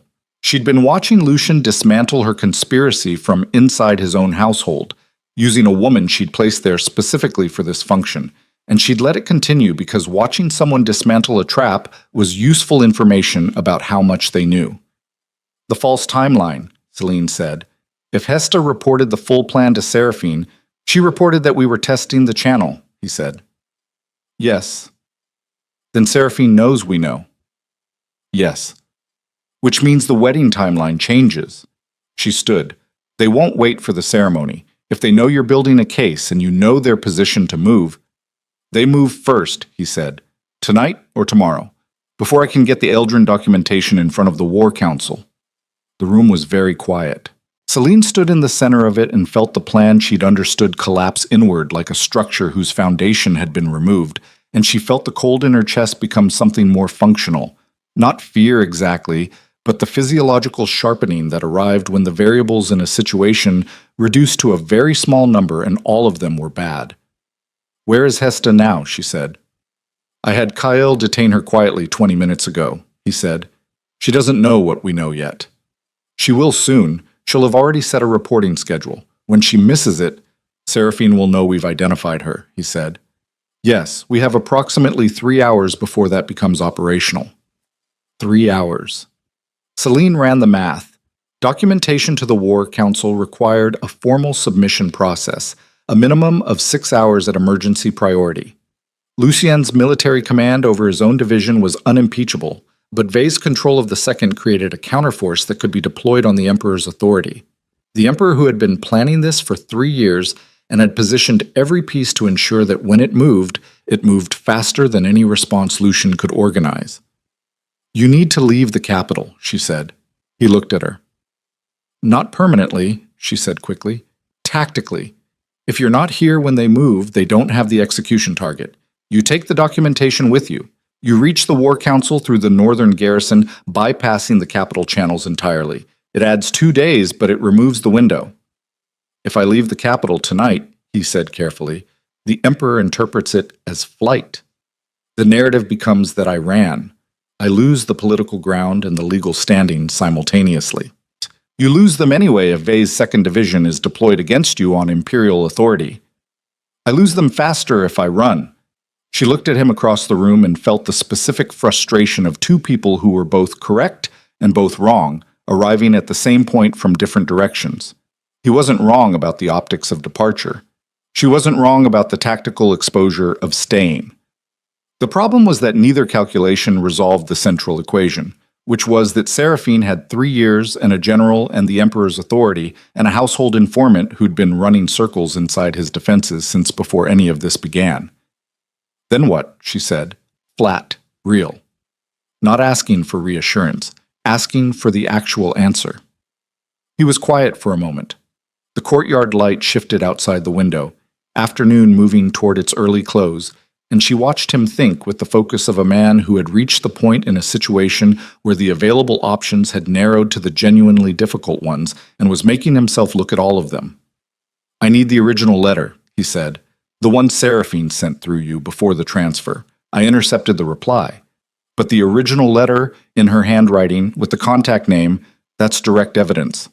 That's the difference between a case built on financial irregularities and a case built on documented conspiracy. You don't have it. Cale couldn't retrieve it before you were moved. It's still in the palace. She understood before he finished the sentence. She felt it arrive and she looked at it directly and did not allow herself to look away. Where in the palace? She said. Seraphine's private correspondence box, East Writing Room, which she keeps locked. The key is on her person during waking hours. At night, the key is in the drawer of her dressing table. Third drawer, left side. She stared at him. You know the location of Seraphine's dressing table drawer? I've been conducting reconnaissance on this household for 6 months, he said. Not defensively, just accurately. She breathed out through her nose, looked at the window, looked back at him. You want me to go back into the palace tonight and retrieve a letter from Seraphine's private correspondence box? I want to tell you that the letter exists and where it is, he said. What you do with that information is your decision. That's a very careful distinction. It's the only one I have available to me, he said, and something in his voice had changed. Not the tone, not the controlled register, but a quality underneath it. A tautness, like a man who was holding himself to a standard he found uncomfortable. I won't ask you to go back into that household. I won't pretend the risk is manageable. If Seraphine suspects you're inside the palace, the consequences are— I know what the consequences are, she said. I've been managing consequences in that palace since I was 16. This is different. Yes, she said. It is. She turned away from him and walked to the window and stood with her back to him and looked at the courtyard below, where the last of the afternoon light was lying flat across the stones, and she thought about 7 years of careful smallness. 7 years of building the hollow in her chest so nothing could touch it. 7 years of surviving by refusing to be visible enough to destroy. She thought about a bag that packed in 10 minutes because she'd stopped acquiring things worth taking. She thought about a man who had looked at her across a borrowed study and said, "You're the one who's always there, without being there. I've noticed." She turned back. "I need 2 hours," she said, "and I need Kale to get me through the East Service entrance without a record." Lucien looked at her for a long moment. She watched something move through him, something he controlled before it reached his face, but not before she caught the leading edge of it. A tightening. A cost. "I'll arrange it," he said. "If I'm not back by midnight—" "You'll be back by midnight," he said. Not a comfort. A statement. Like he was refusing the other possibility because acknowledging it would make it available. She almost told him that wasn't how probability worked. She didn't. Much. The palace at 10 at night was a different architecture from the palace she'd navigated for 7 years. The same corridors, the same stone floors she knew in the dark, the same specific creak on the 4th step of the servant's stairwell that she'd learned to skip without thinking. But stripped of its daytime performance, the palace had a quality she'd never fully processed while living inside it.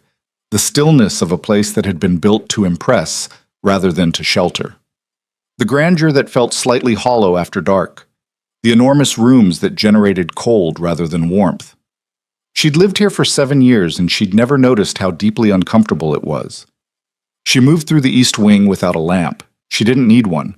The route to Seraphine's private rooms was inside her body like a practiced piece of music, every turn and threshold mapped in muscle memory. She counted doors by feel, her fingers brushing the wall, and she thought about nothing but the sequence and the silence and the distance between where she was and where she needed to be. The East Writing Room was adjacent to Seraphine's bedchamber. The bedchamber door was closed. Through it came the specific quality of silence that accompanied sleep. Not absolute silence, but the settled kind, breathing-shaped. The writing room door was unlocked, which meant Seraphine hadn't anticipated intrusion. Celine filed this as either good or concerning and decided she didn't have time for the distinction. She moved to the correspondence box on the writing desk. Locked, as expected. The secondary key. Seraphine kept a secondary key for the correspondence box in the desk's top drawer, which Celine knew because she had organized that desk herself twice a month for 7 years, was where it had always been. She opened the box. The letter was on top. She took it.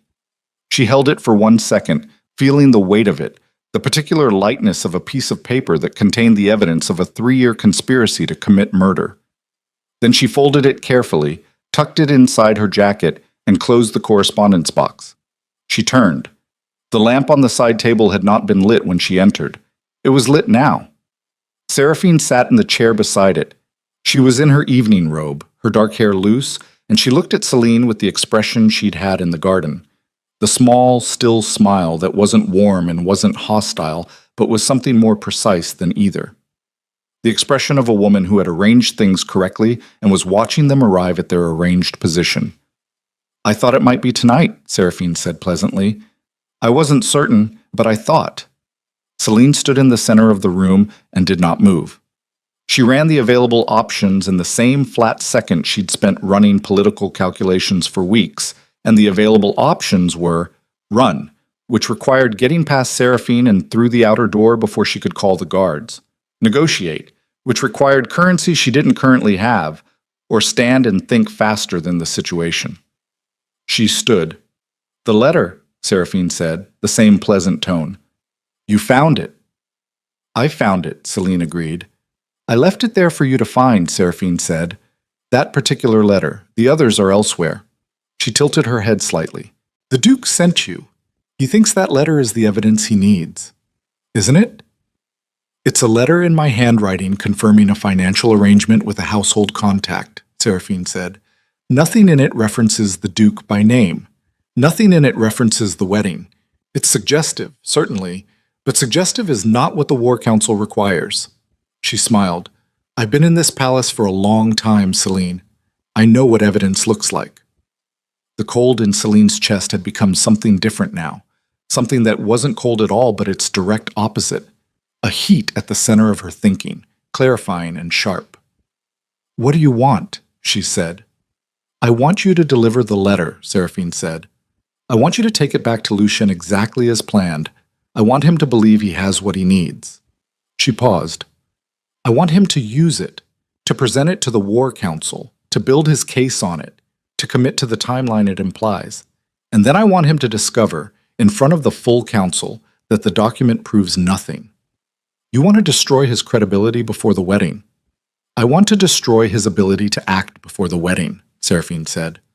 "A duke who presents fabricated or insufficient evidence to the War Council loses standing, rapidly, permanently.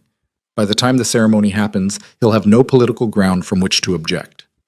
She looked at Celine with the focused assessment she normally reserved for her own reflection. "You'll deliver the letter, he'll use it, and this will be over." Celine held her gaze. She thought about the Eldrin documentation, the real documentation, 3 years of diverted funds, the clerk who'd transferred to Vey's office, the supplemental treasury account.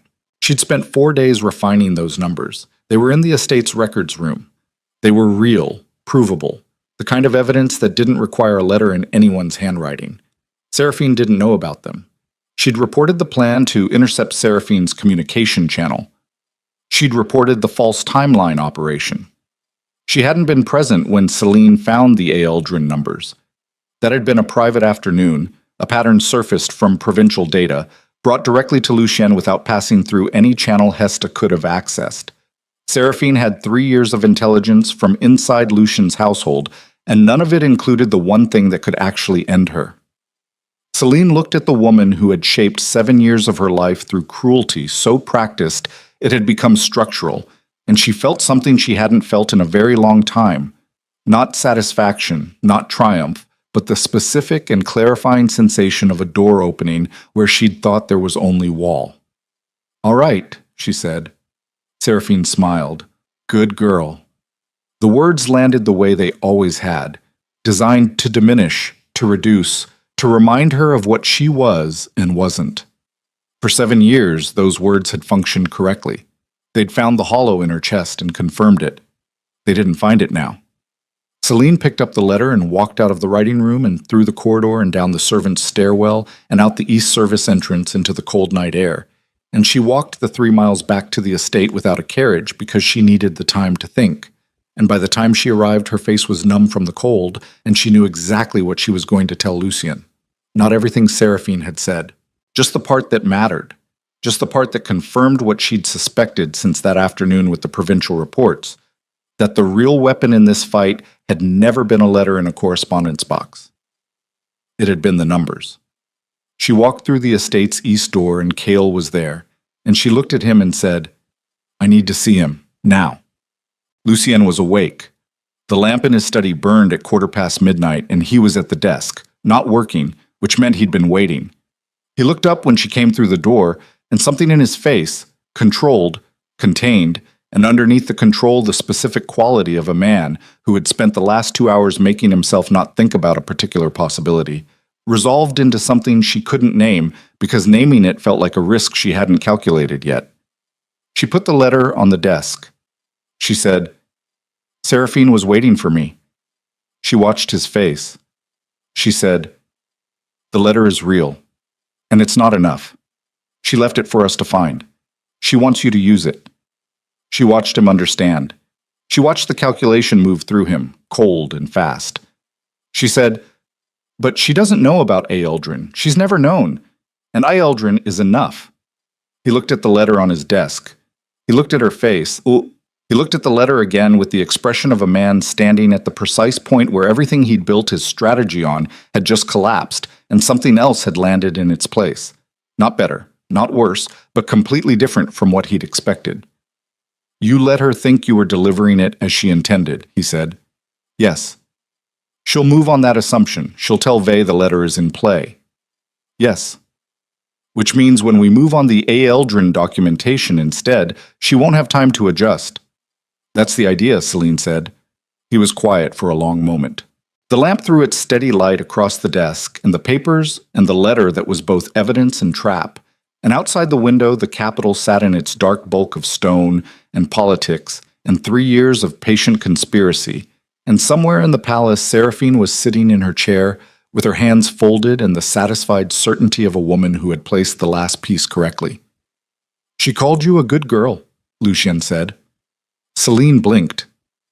"How did you—" "Because it's what she does," he said, "when she thinks she's won." He stood. He looked at her across the desk with something that was not composed, not managed, not the controlled authority she had learned to read as his default register. Something underneath all of that, older than strategy, more immediate than calculation. "The War Council convenes at 7, he said. "We have 6 hours." He picked up the Eldrin documentation from the secondary stack, and Celine understood, standing in that lamplight with the cold of the night still in her jacket and the weight of everything she'd walked through still in her body, that the plan they'd been running for 2 weeks was over, that what came next was not a plan at all, but a war, and that the difference between where she stood now and where she'd stood 9 days ago in a corridor with cold chamomile in her hands was the difference between a door and the open ground beyond it. There was no wall left, only the choice of which direction to walk. They worked through the night, not side by side exactly. Lucienne at the main desk, Celine at the secondary. The Eldrin documentation spread between them like a battlefield map. 6 hours to assemble what 3 years of careful corruption had constructed, to find the seams in it, to pull the threads in the sequence that would cause the whole structure to collapse rather than simply fray. Cale moved in and out of the room with dispatches and verification documents, his footsteps the only sound besides the scratch of pen on paper and the occasional low exchange when they needed to confirm a figure or clarify a chain of authorization. The lamp burned down twice. Celine replaced it without being asked. At 3 in the morning, Lucien pushed back from the desk and pressed 2 fingers against the bridge of his nose, and she watched him do it. The small, unguarded gesture of a man who had pushed past exhaustion into the particular territory beyond it, where the body stops complaining because complaining requires energy it no longer has. She'd been in that territory for 2 hours. She recognized the quality of it. "The Vey connection needs a third document," she said. "The first 2 establish the funding mechanism and the diversion timeline, but the War Council will want a direct link between the Eldrin account and Vey's operational spending, not just the clerk transfer." "I know," he said. "The third document is in the Northern Garrison financial records. Cale's rider is already moving." "Will it arrive in time?" "It'll arrive." He said it the way he said things he'd already decided were true, not optimism, something harder than optimism. The refusal to let a variable remain unresolved when it could be forced into resolution by will. She looked at him across the desk. In the lamp's low light, he looked stripped down, not diminished, but reduced to the functional essentials of himself. The performance gone. The authority still present, but not performed, just structural. The way a wall's load-bearing quality isn't something it does, but something it is. She thought about the first time she'd seen him in the corridor and thought, he is tired down to the bone. She hadn't understood then that the tiredness wasn't weakness. It was the specific exhaustion of a person who had been carrying the full weight of their own nature for a very long time without help. She looked back at the documents. If the council accepts the case, she said, Vey loses his command. The Second Division reverts to standard imperial oversight. The Emperor loses his execution mechanism. Yes. And Seraphine loses her protection. Yes. She'll move before the council convenes, Celine said. She's expecting us to use the letter. When she wakes up this morning and starts calculating, she'll know something's wrong by 6, he said, when Hesta doesn't make contact. 5, Celine said. Hesta runs a morning schedule. Seraphine will expect confirmation by 5 that the letter is in play. He looked at her. You know her schedule. 7 years, Celine said. Something crossed his face, not quite what she'd call guilt, because she didn't think he was a man who processed guilt as a distinct emotion, but a compression of it, a brief accounting. Then it was gone, and he was back in the documents, and she let it go because there wasn't time to hold it. The writer arrived at 4:40 with the Northern Garrison records. The third document was there. Clean, specific, Vey's operational account drawing from a source that traced back to the Aeldrin diversion through 2 intermediary transactions. It wasn't elegant.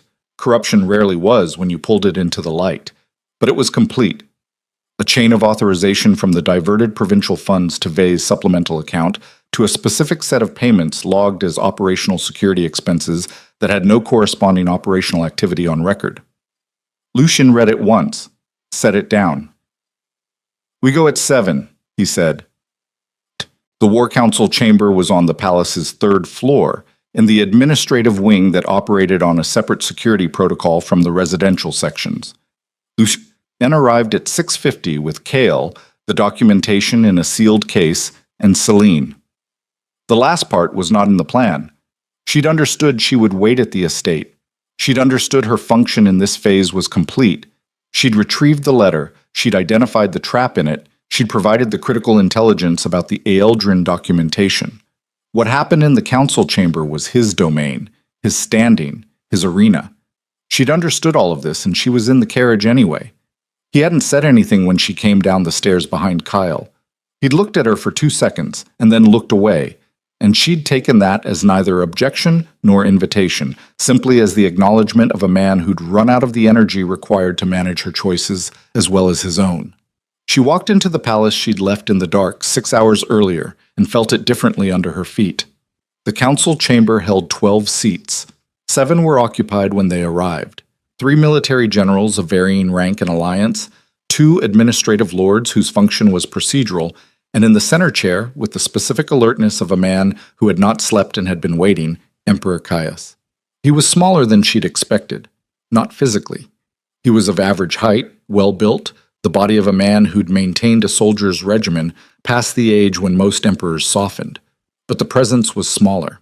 She'd built him in her mind from 7 years of second-hand accounts into something monolithic, and what she saw was a man in his middle 50s with clever eyes and the controlled expression of someone who had learned to keep the anxiety off his face, but hadn't managed to keep it out of his hands, which were folded on the table with a precision that was its own kind of tension.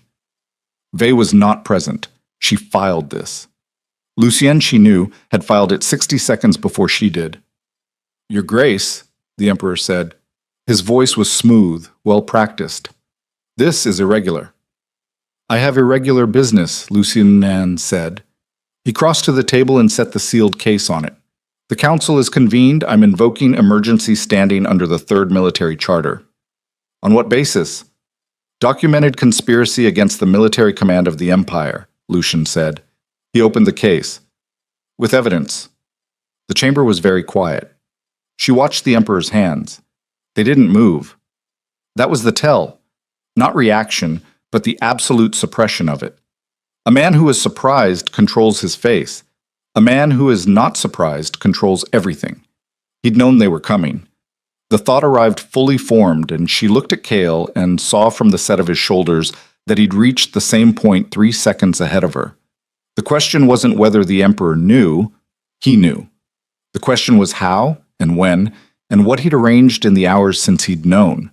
The door at the chamber's far end opened. General Heron Vey walked in. He was in full military dress, which was wrong. The council convened in administrative protocol, not military ceremony.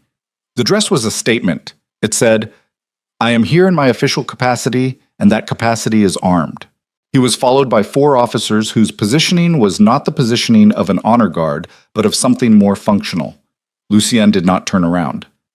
"General Vey," he said, still facing the Emperor, "you're late." "I was detained," Vey said. His voice was what she'd heard in the corridor. Flat vowels, controlled cadence. The voice of a man who'd learned precision as a survival mechanism in environments where imprecision was fatal. "By a matter requiring my personal attention." "The matter of your financial records?" Lucien said. Silence. "Which I have here," Lucien continued, and his voice had not changed in register or volume, but something in it had become very clean, stripped of everything except the factual, the way a blade is stripped of everything except its edge. 3 years of documented diversion from the Ealdrin Provincial Relief Allocation. An intermediary account in the name of a clerk who subsequently transferred to your office. Operational spending logs that don't correspond to any recorded operational activity. He finally turned. He looked at Vey the way he looked at problems, completely, without performance. "Do you want to explain it to the council, or should I?" Vey looked at him. The 4 officers behind him held their positions. The chamber held its breath. "The documentation is fabricated," Vey said. "Flat, clean, practiced. I'll say so to the council, and I'll say so to the Emperor. The Duke has been under increasing pressure, the upcoming marriage, the transition of command authority, and he's constructed a case against a loyal general to distract from his own failures of allegiance." "His failures of allegiance," the Emperor said, from the center chair, with the specific tone of a man reading from a prepared text. "His refusal to submit to imperial authority," Vey said. "His unauthorized reassignment of imperial household staff. His harboring of a servant who has been conducting unauthorized surveillance of palace communications." The last sentence landed in the room and she felt it. The specific impact of being named in a space where being named made you a variable, an object, a piece in someone else's argument. She held still. She kept her face exactly where it needed to be. Lucien turned his head. Not to look at her. To make visible to everyone in the room that he was choosing not to look at her, which was its own communication. He turned back to Vey and the Emperor and said, with the absolute evenness of a man who had spent 20 years making decisions under fire and had learned that the decisions made in the first 5 seconds of crisis were the ones that set the trajectory of everything that followed. "The documentation has chain of custody established through the Northern Garrison's Independent Financial Audit Office, which reports to the War Council, not to the Imperial Administration. The intermediary clerk is currently in custody at the Garrison's administrative detention. He has already provided a preliminary statement." He set one additional document on the table. "This is it." The room shifted. She felt it, not dramatically, not with sound, but in the quality of attention in those 12 seats, the way a calculation changes when a new variable lands. Vey's hands moved. A small thing, a half-inch adjustment of his right hand toward his side, and the 4 officers behind him read it, and she watched them read it, and she thought, this is where it goes. "Lucien." She said it without thinking, not loudly, just his name from where she stood by the chamber wall. He was already moving. He moved the way he'd stepped down from the carriage on the first day. A single controlled motion, efficient beyond what should have been possible, and he was between Vey and the council table before the officers behind Vey had completed their adjustment. Not attacking, positioning. He stood between the table and the general with his back straight and his hands at his sides and his voice completely level. "If those men draw weapons in the Imperial Council chamber," he said, "they will be executed for treason against the state. The Emperor's authority to protect this chamber is absolute, so is mine, as First Duke of the Empire, to invoke it." He looked at the Emperor. The Emperor looked at him. Celine watched the Emperor's hand still folded on the table, and she watched the calculation move across his face. The specific calculation of a man who had planned carefully and was discovering that careful planning had a failure mode, which was that the person you'd planned against was also capable of careful planning, and the question now was not who had the better plan, but who was willing to go further. She had thought, watching him from the periphery for 7 years, that the Emperor's defining quality was patience. She'd been wrong. His defining quality was calculation. He was, at his core, a man who made decisions based on what was survivable and what wasn't, and he was running that calculation right now with his hands folded on the table and his face composed. "Stand down," the Emperor said. It took her a moment to understand he was speaking to Vey. Vey's jaw tightened. The 4 officers behind him froze. "Your Majesty?" "Stand down, General." The silence lasted 4 full seconds. Then Vey's hand moved back to his side. The officers settled. The chamber exhaled without making a sound. Lucien did not move from his position. "The documentation will be reviewed," the Emperor said. His voice was still smooth, still practiced. She could hear the recalibration in it, the pivot from a plan that had just become unexecutable to the next available position. "A full inquiry will be opened. General Vey will be suspended from command pending investigation. The 2nd Division command passes to General Adric in the interim," Lucien said. Not a suggestion. A pause. "Agreed." She watched Vey's face in the moment the Emperor agreed. She watched him understand what had just happened. Not the loss of the gambit, but the specific quality of the loss, which was that the man he'd been paid to help destroy had just outmaneuvered him in front of witnesses without raising his voice. And the Emperor had folded in 30 seconds because the Emperor's calculation had landed on survivable, and survivable did not currently include Haran Vey. She'd seen Seraphine make that same calculation before, standing in the garden arch in the dark. She recognized its specific texture. Vey looked at Lucien. Something in his face abandoned the practiced control and showed something rawer underneath. "You think this is over?" he said. "I think this particular mechanism is over," Lucien said. "Yes." "The Emperor will make another decision, given time and different circumstances," Lucien said. "That's a problem for another day. Today's problem is resolved." He looked at Vey with the complete, unadorned attention he gave to things that required clarity. "You should have stayed out of palace politics, General. You were good at war." Vey said nothing. He turned and walked out of the chamber, and the 4 officers followed him, and the door closed. The chamber held its quality of held breath for another moment. Then one of the administrative lords cleared his throat, and the procedural machinery of the council resumed, the way institutional machinery always resumed, because it was designed to survive the humans operating within it. Celine looked at Lucien's back. She looked at the line of his shoulders, the controlled tension in them that had not released because the chamber wasn't clear yet, wouldn't be clear for hours, and she thought about a man who carried everything and showed nothing and was exhausted down to the bone. And she thought about the night they'd just come through, 6 hours of documentation and lamplight and 2 people working in parallel, and she let herself feel for exactly 3 seconds the things she'd been not feeling since the carriage. Then she put it somewhere useful and looked at the door. The palace corridors moved differently after the council session. Not quietly, there was nothing quiet about a suspended general and 4 officers making their way through the administrative wing, but with a different current, the specific agitation of a political environment registering a seismic shift. She watched it move through the footmen and the administrative clerks and the household staff she passed, the way news moved through stone by vibration rather than direct transmission. She was in the east corridor, moving toward the exit where Cale was waiting with the carriage, when she heard the footstep. She turned. The corridor was empty in both directions. She stood for a moment, listening, and the palace was all its usual sounds: the distant kitchen, the administrative wing's low hum, the wind through the upper gallery.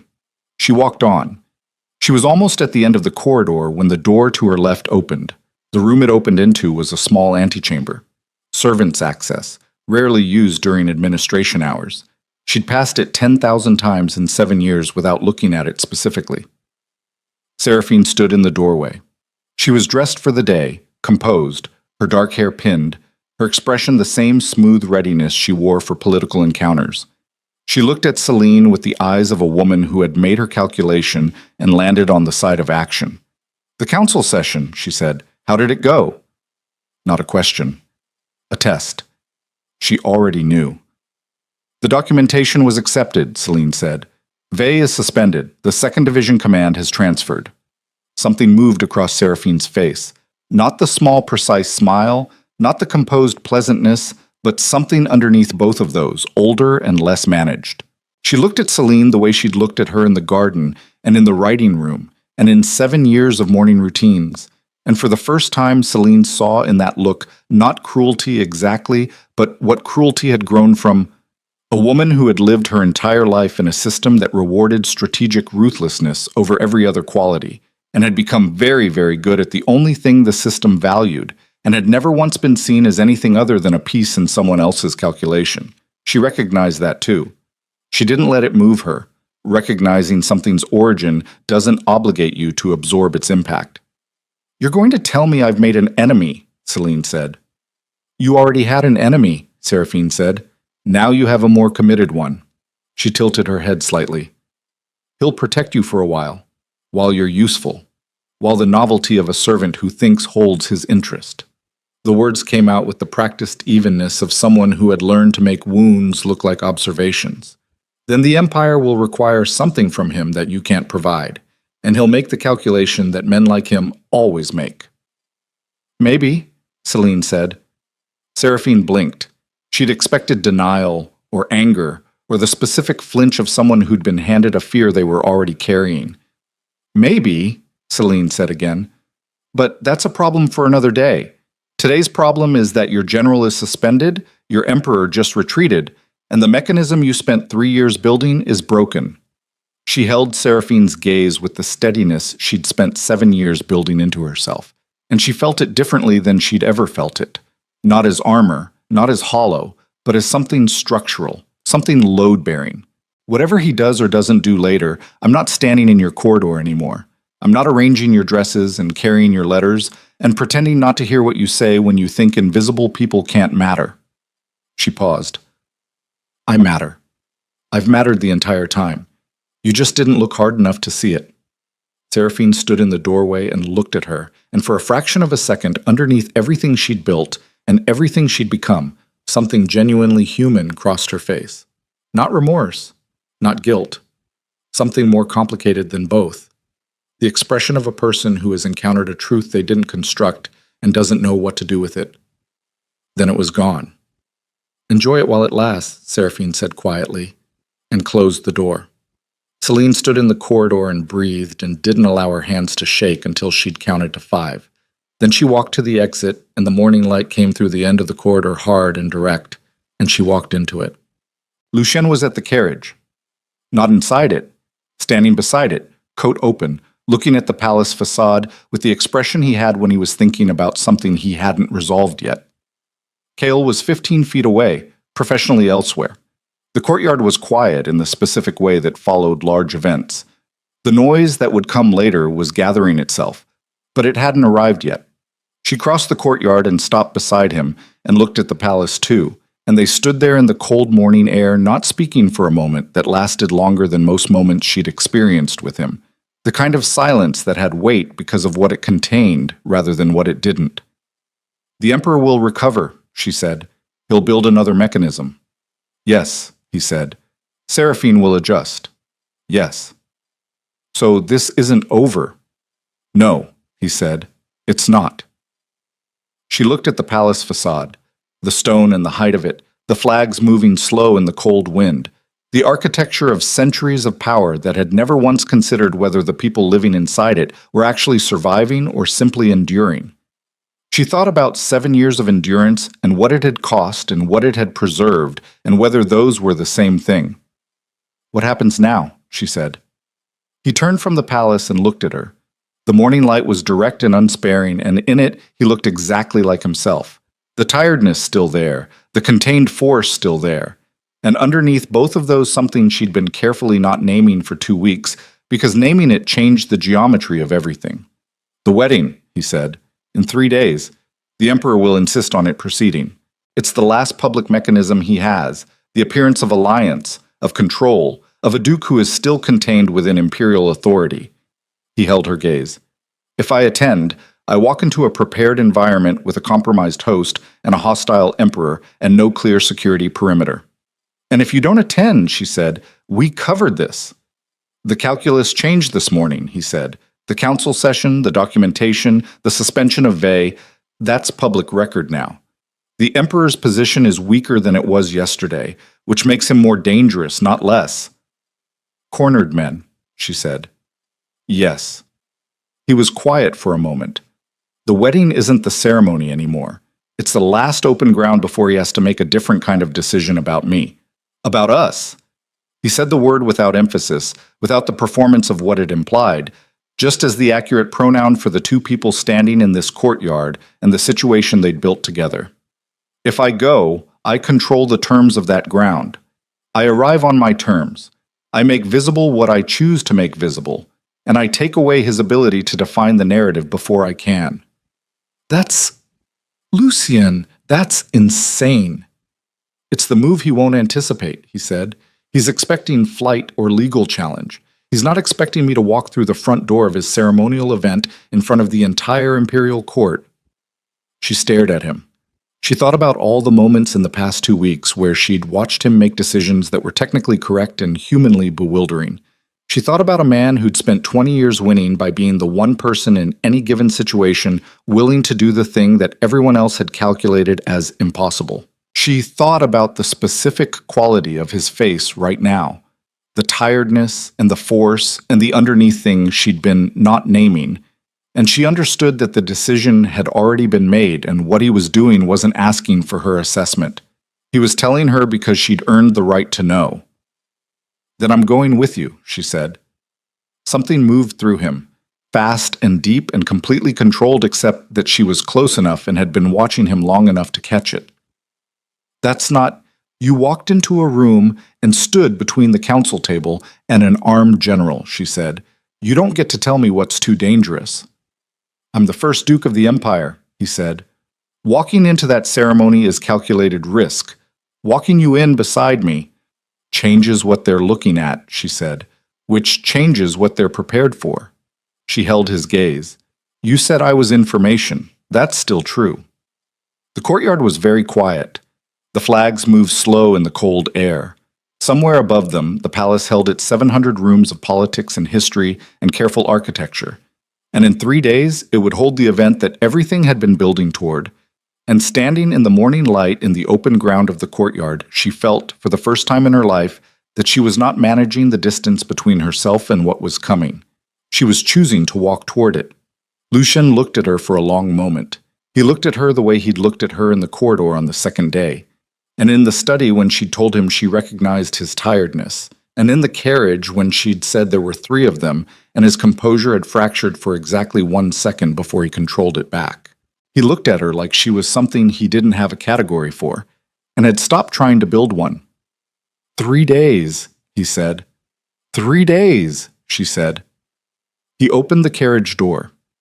Inside the palace, behind one of those 700 windows, a man in his middle 50s with clever eyes and folded hands was picking up a pen. In the administrative wing, the suspension order was being drafted and the council's preliminary findings were being sealed, and the machinery of consequence was moving in the direction that consequences always moved once they'd been set in motion. In the residential wing, a woman with dark hair and the composed face of someone who had not yet finished calculating was standing at her window, looking at the courtyard below. Celine stepped up into the carriage. The palace door above opened. A footman appeared at the top of the entrance stairs, moving fast, with the specific gait of someone carrying an urgent communication. He called out, not to Celine, not to Kyle, to Lucien, still standing beside the carriage door. Your Grace! His voice carried across the courtyard with the quality of something that had been rehearsed. The Emperor requests your immediate presence in the private throne room. He says... A pause, the pause of someone delivering the exact wording they'd been given. It is not a request. The courtyard went silent. Lucien's hand was still on the open carriage door. He stood completely still for 3 seconds, and she watched the calculation move through him, and she watched it arrive somewhere, and she watched his face in the moment it arrived. The specific expression of a man who has just understood that the next step is not 3 days away. It is right now. He looked at her. She looked at him. Lucian closed the carriage door. Not away from her. Toward what was coming. He turned to face the footman on the stairs, and the morning light fell across him hard and direct, and Celine watched him make the decision in the space between one breath and the next. The specific decision of a man who had run out of the option to wait. "Tell the Emperor I'll be there in 10 minutes, he said. The footman retreated. Lucien turned back to the carriage, and his eyes found hers through the open window, and he held that for exactly 1 second, not long enough to be anything she could name, long enough to be everything she already knew. And then he looked at Kyle. "Stay with her," he said. "Lucien," she started. 10 minutes, he said. "If I'm not back in 30, you leave the capital. You take the northern road." He held her gaze with the directness that had always been his most honest quality. That's not negotiable. She wanted to tell him everything that was wrong with that instruction. She wanted to tell him that she had not survived 7 years in that palace by letting other people walk into its danger on her behalf. She wanted to tell him that the particular cold settling into her chest right now was not something she was willing to manage from the safety of a carriage. She said, 20 minutes. Something moved in his face. Not quite the almost smile. Closer to it than she'd ever seen. 15, he said. He walked up the palace stairs without looking back, and the door closed behind him, and the courtyard returned to the ordinary sounds of a morning that didn't know what it contained. She lasted 12 minutes. Cale didn't try to stop her. He was either too professional to attempt it, or had already understood that attempting it would be a waste of both their time. He fell into step 6 feet behind her as she went up the stairs and through the entrance hall and into the administrative corridor that led to the private throne room, and she was grateful for the 6 feet because it meant he understood the distinction between accompaniment and escort. The private throne room was not the ceremonial hall. It was smaller, older, the room that existed before the Empire had decided it needed grand architecture to make its power legible. Stone walls, high windows, a chair on a low dais that had been sat in by 8 emperors, the room where actual decisions were made rather than performed. The doors were closed. She could hear voices through them, not the words, the quality. One voice measured and controlled, one voice that had not started controlled and was working to stay that way. Lucien's voice was the second one.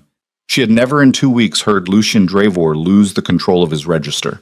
Not once, through documentation and betrayal in a council chamber full of armed men and a general who'd moved his hand toward a weapon. The control had seemed absolute, structural, something he'd built so deeply into himself that accessing what was underneath it would have required demolishing the building. She stood outside the door and heard his voice on the other side, and understood that the building was under different pressure now. Not physical. The other kind. The kind that got through the foundations. She opened the door. The Emperor stood at the window. He was not in ceremonial dress. He was in mourning clothes, which was wrong, in the way that Vey's military dress had been wrong. Not an error, but a communication. He turned when the door opened and looked at her with the eyes of a man encountering an unexpected variable and deciding what category it occupied. Lucien stood in the center of the room. He was very still. The kind of still that followed movement, that held movement inside it like a body of water holds everything thrown into it. On the low table between them was a document. Imperial seal, formal header, the specific weight of paper that was used for instruments of state. She crossed the room to where she could read it. Dissolution of military command. Effective immediately.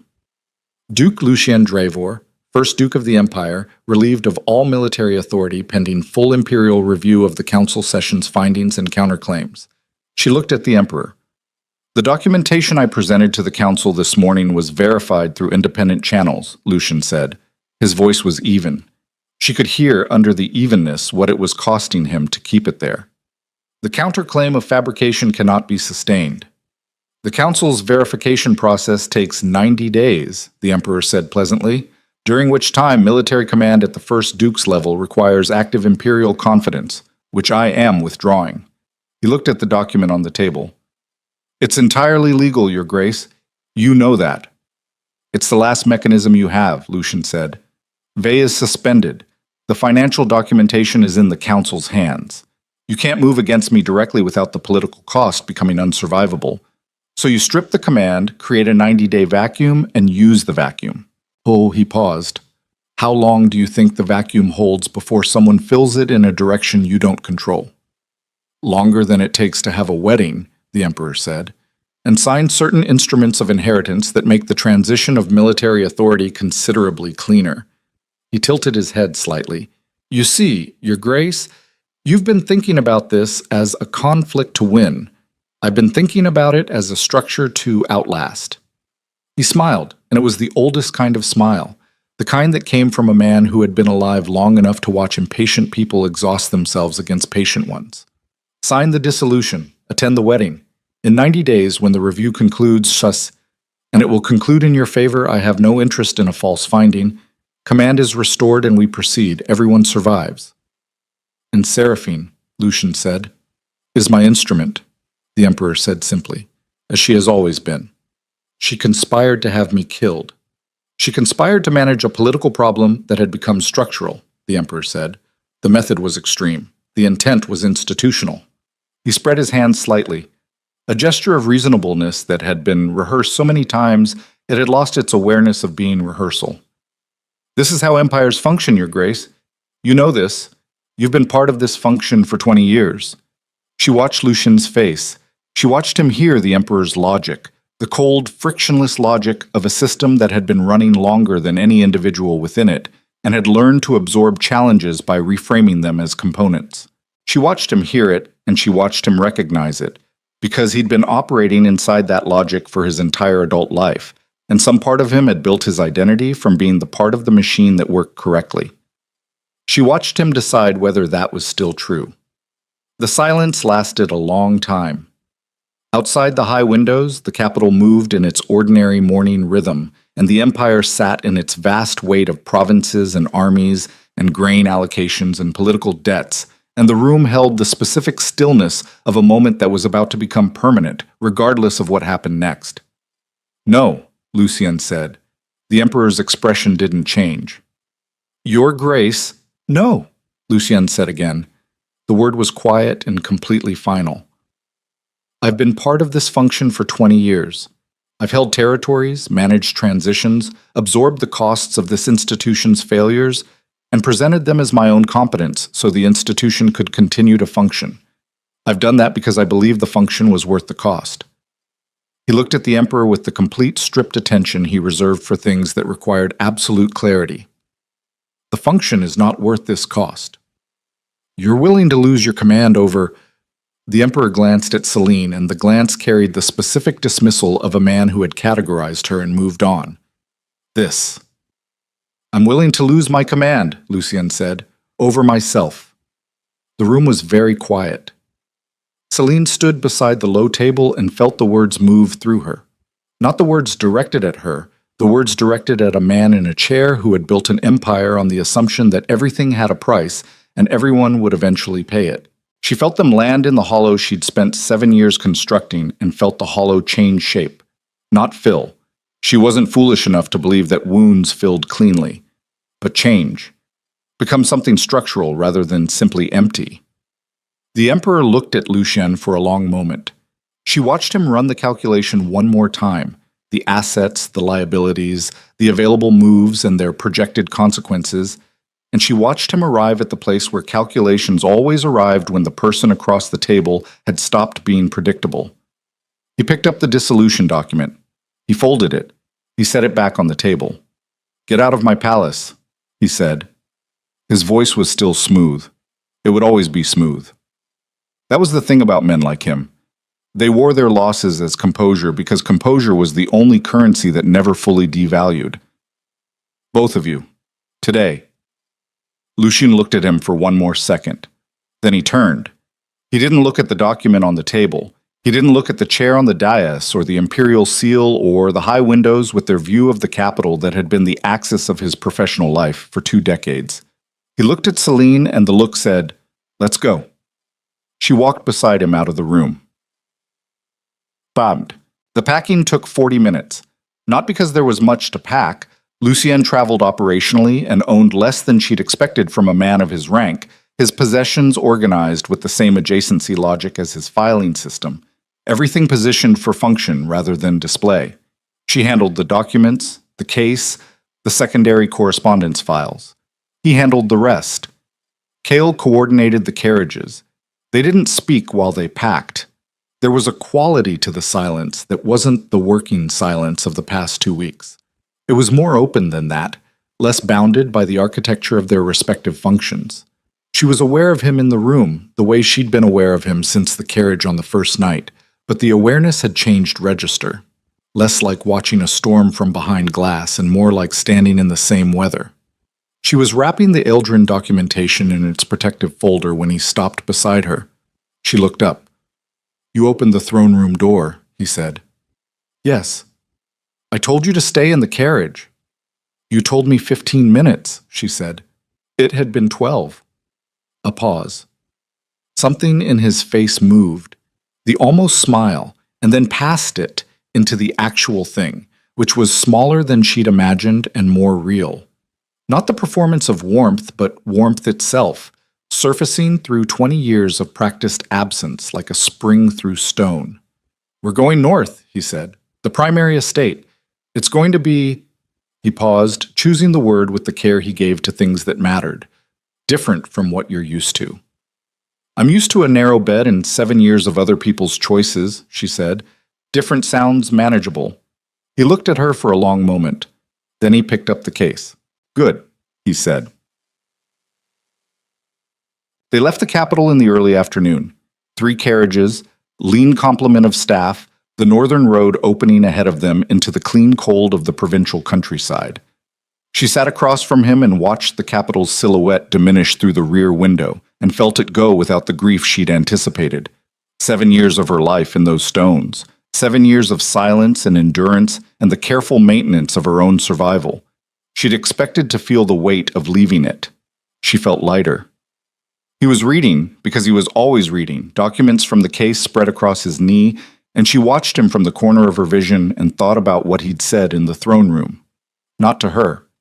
To a man who had assumed that 20 years of institutional loyalty was a more powerful constraint than the thing underneath it.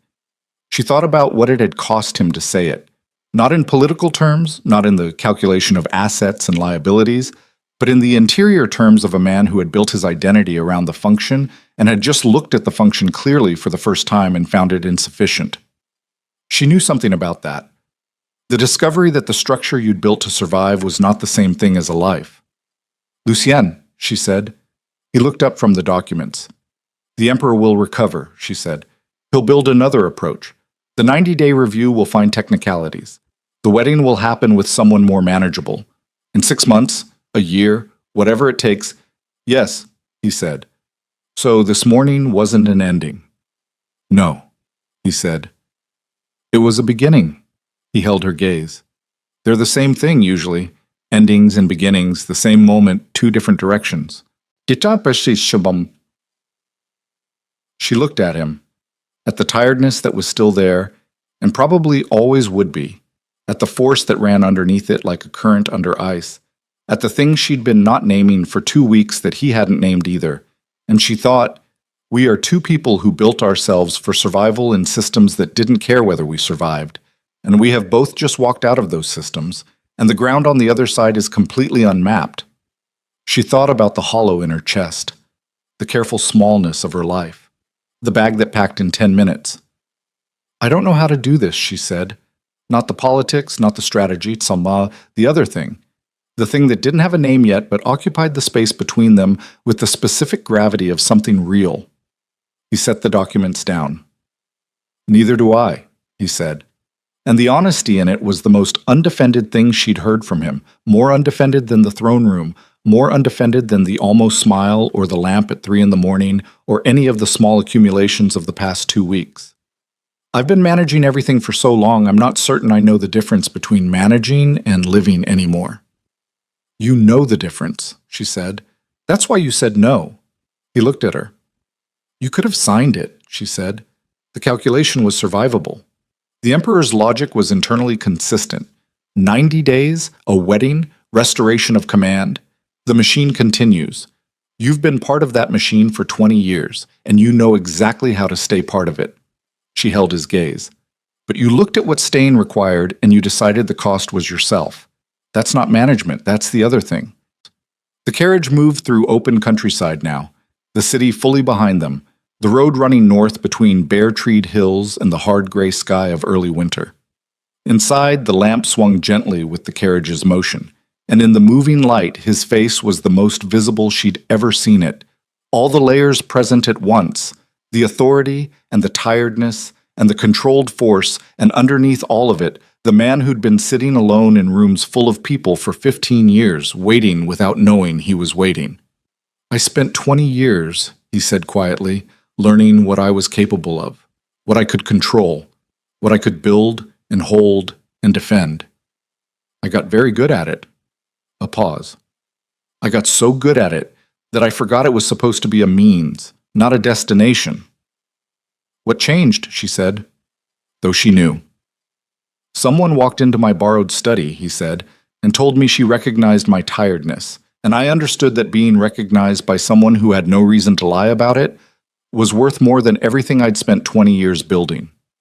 He looked at her with the completeness he gave to things that required it. I've been trying to figure out what to do with that understanding ever since. She held his gaze and let the words settle and did not perform composure or manage the distance between herself and what she was feeling, because she'd decided in a corridor at midnight with cold chamomile in her hands that the hollow wasn't armor, it was just absence, and absence wasn't the same as strength. You could start, she said, by stopping treating it like a problem to solve. The almost smile again, and passed it. I'll work on it, he said, but the primary estate sat 3 days north of the capital, in a valley between two ridge lines, stone walls and working courtyards, and the kind of scale that came from centuries of functional use rather than imperial display. It was cold when they arrived, the late afternoon sky pressing down hard and close, the staff who came out to meet them moving with the efficient warmth of people who'd been waiting for their duke's return and were relieved to have it. She stood in the main courtyard and looked at the buildings and felt something she hadn't felt in so long she needed a moment to identify it. She felt like she was somewhere she was allowed to be, not belonging. That was too large a word for a first afternoon in a strange place, but allowed, present, without condition. Existing in a space that wasn't demanding her invisibility as the price of her continuation. Lucien stood beside her. He looked at the estate with the eyes of a man coming back to something he'd been away from for too long, and she watched him breathe differently.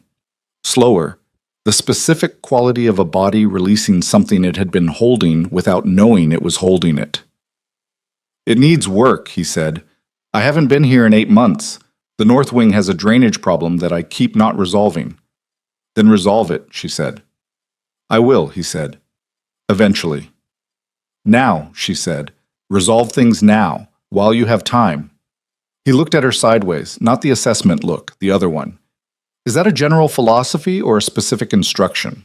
Both, she said. He looked at the estate for a moment longer. Then he looked at her.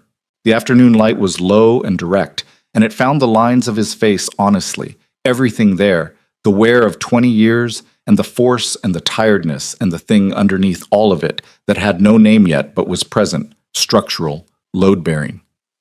Celine, he said. Yes, she said. Before he said anything else. Before the next sentence, whatever it was going to be.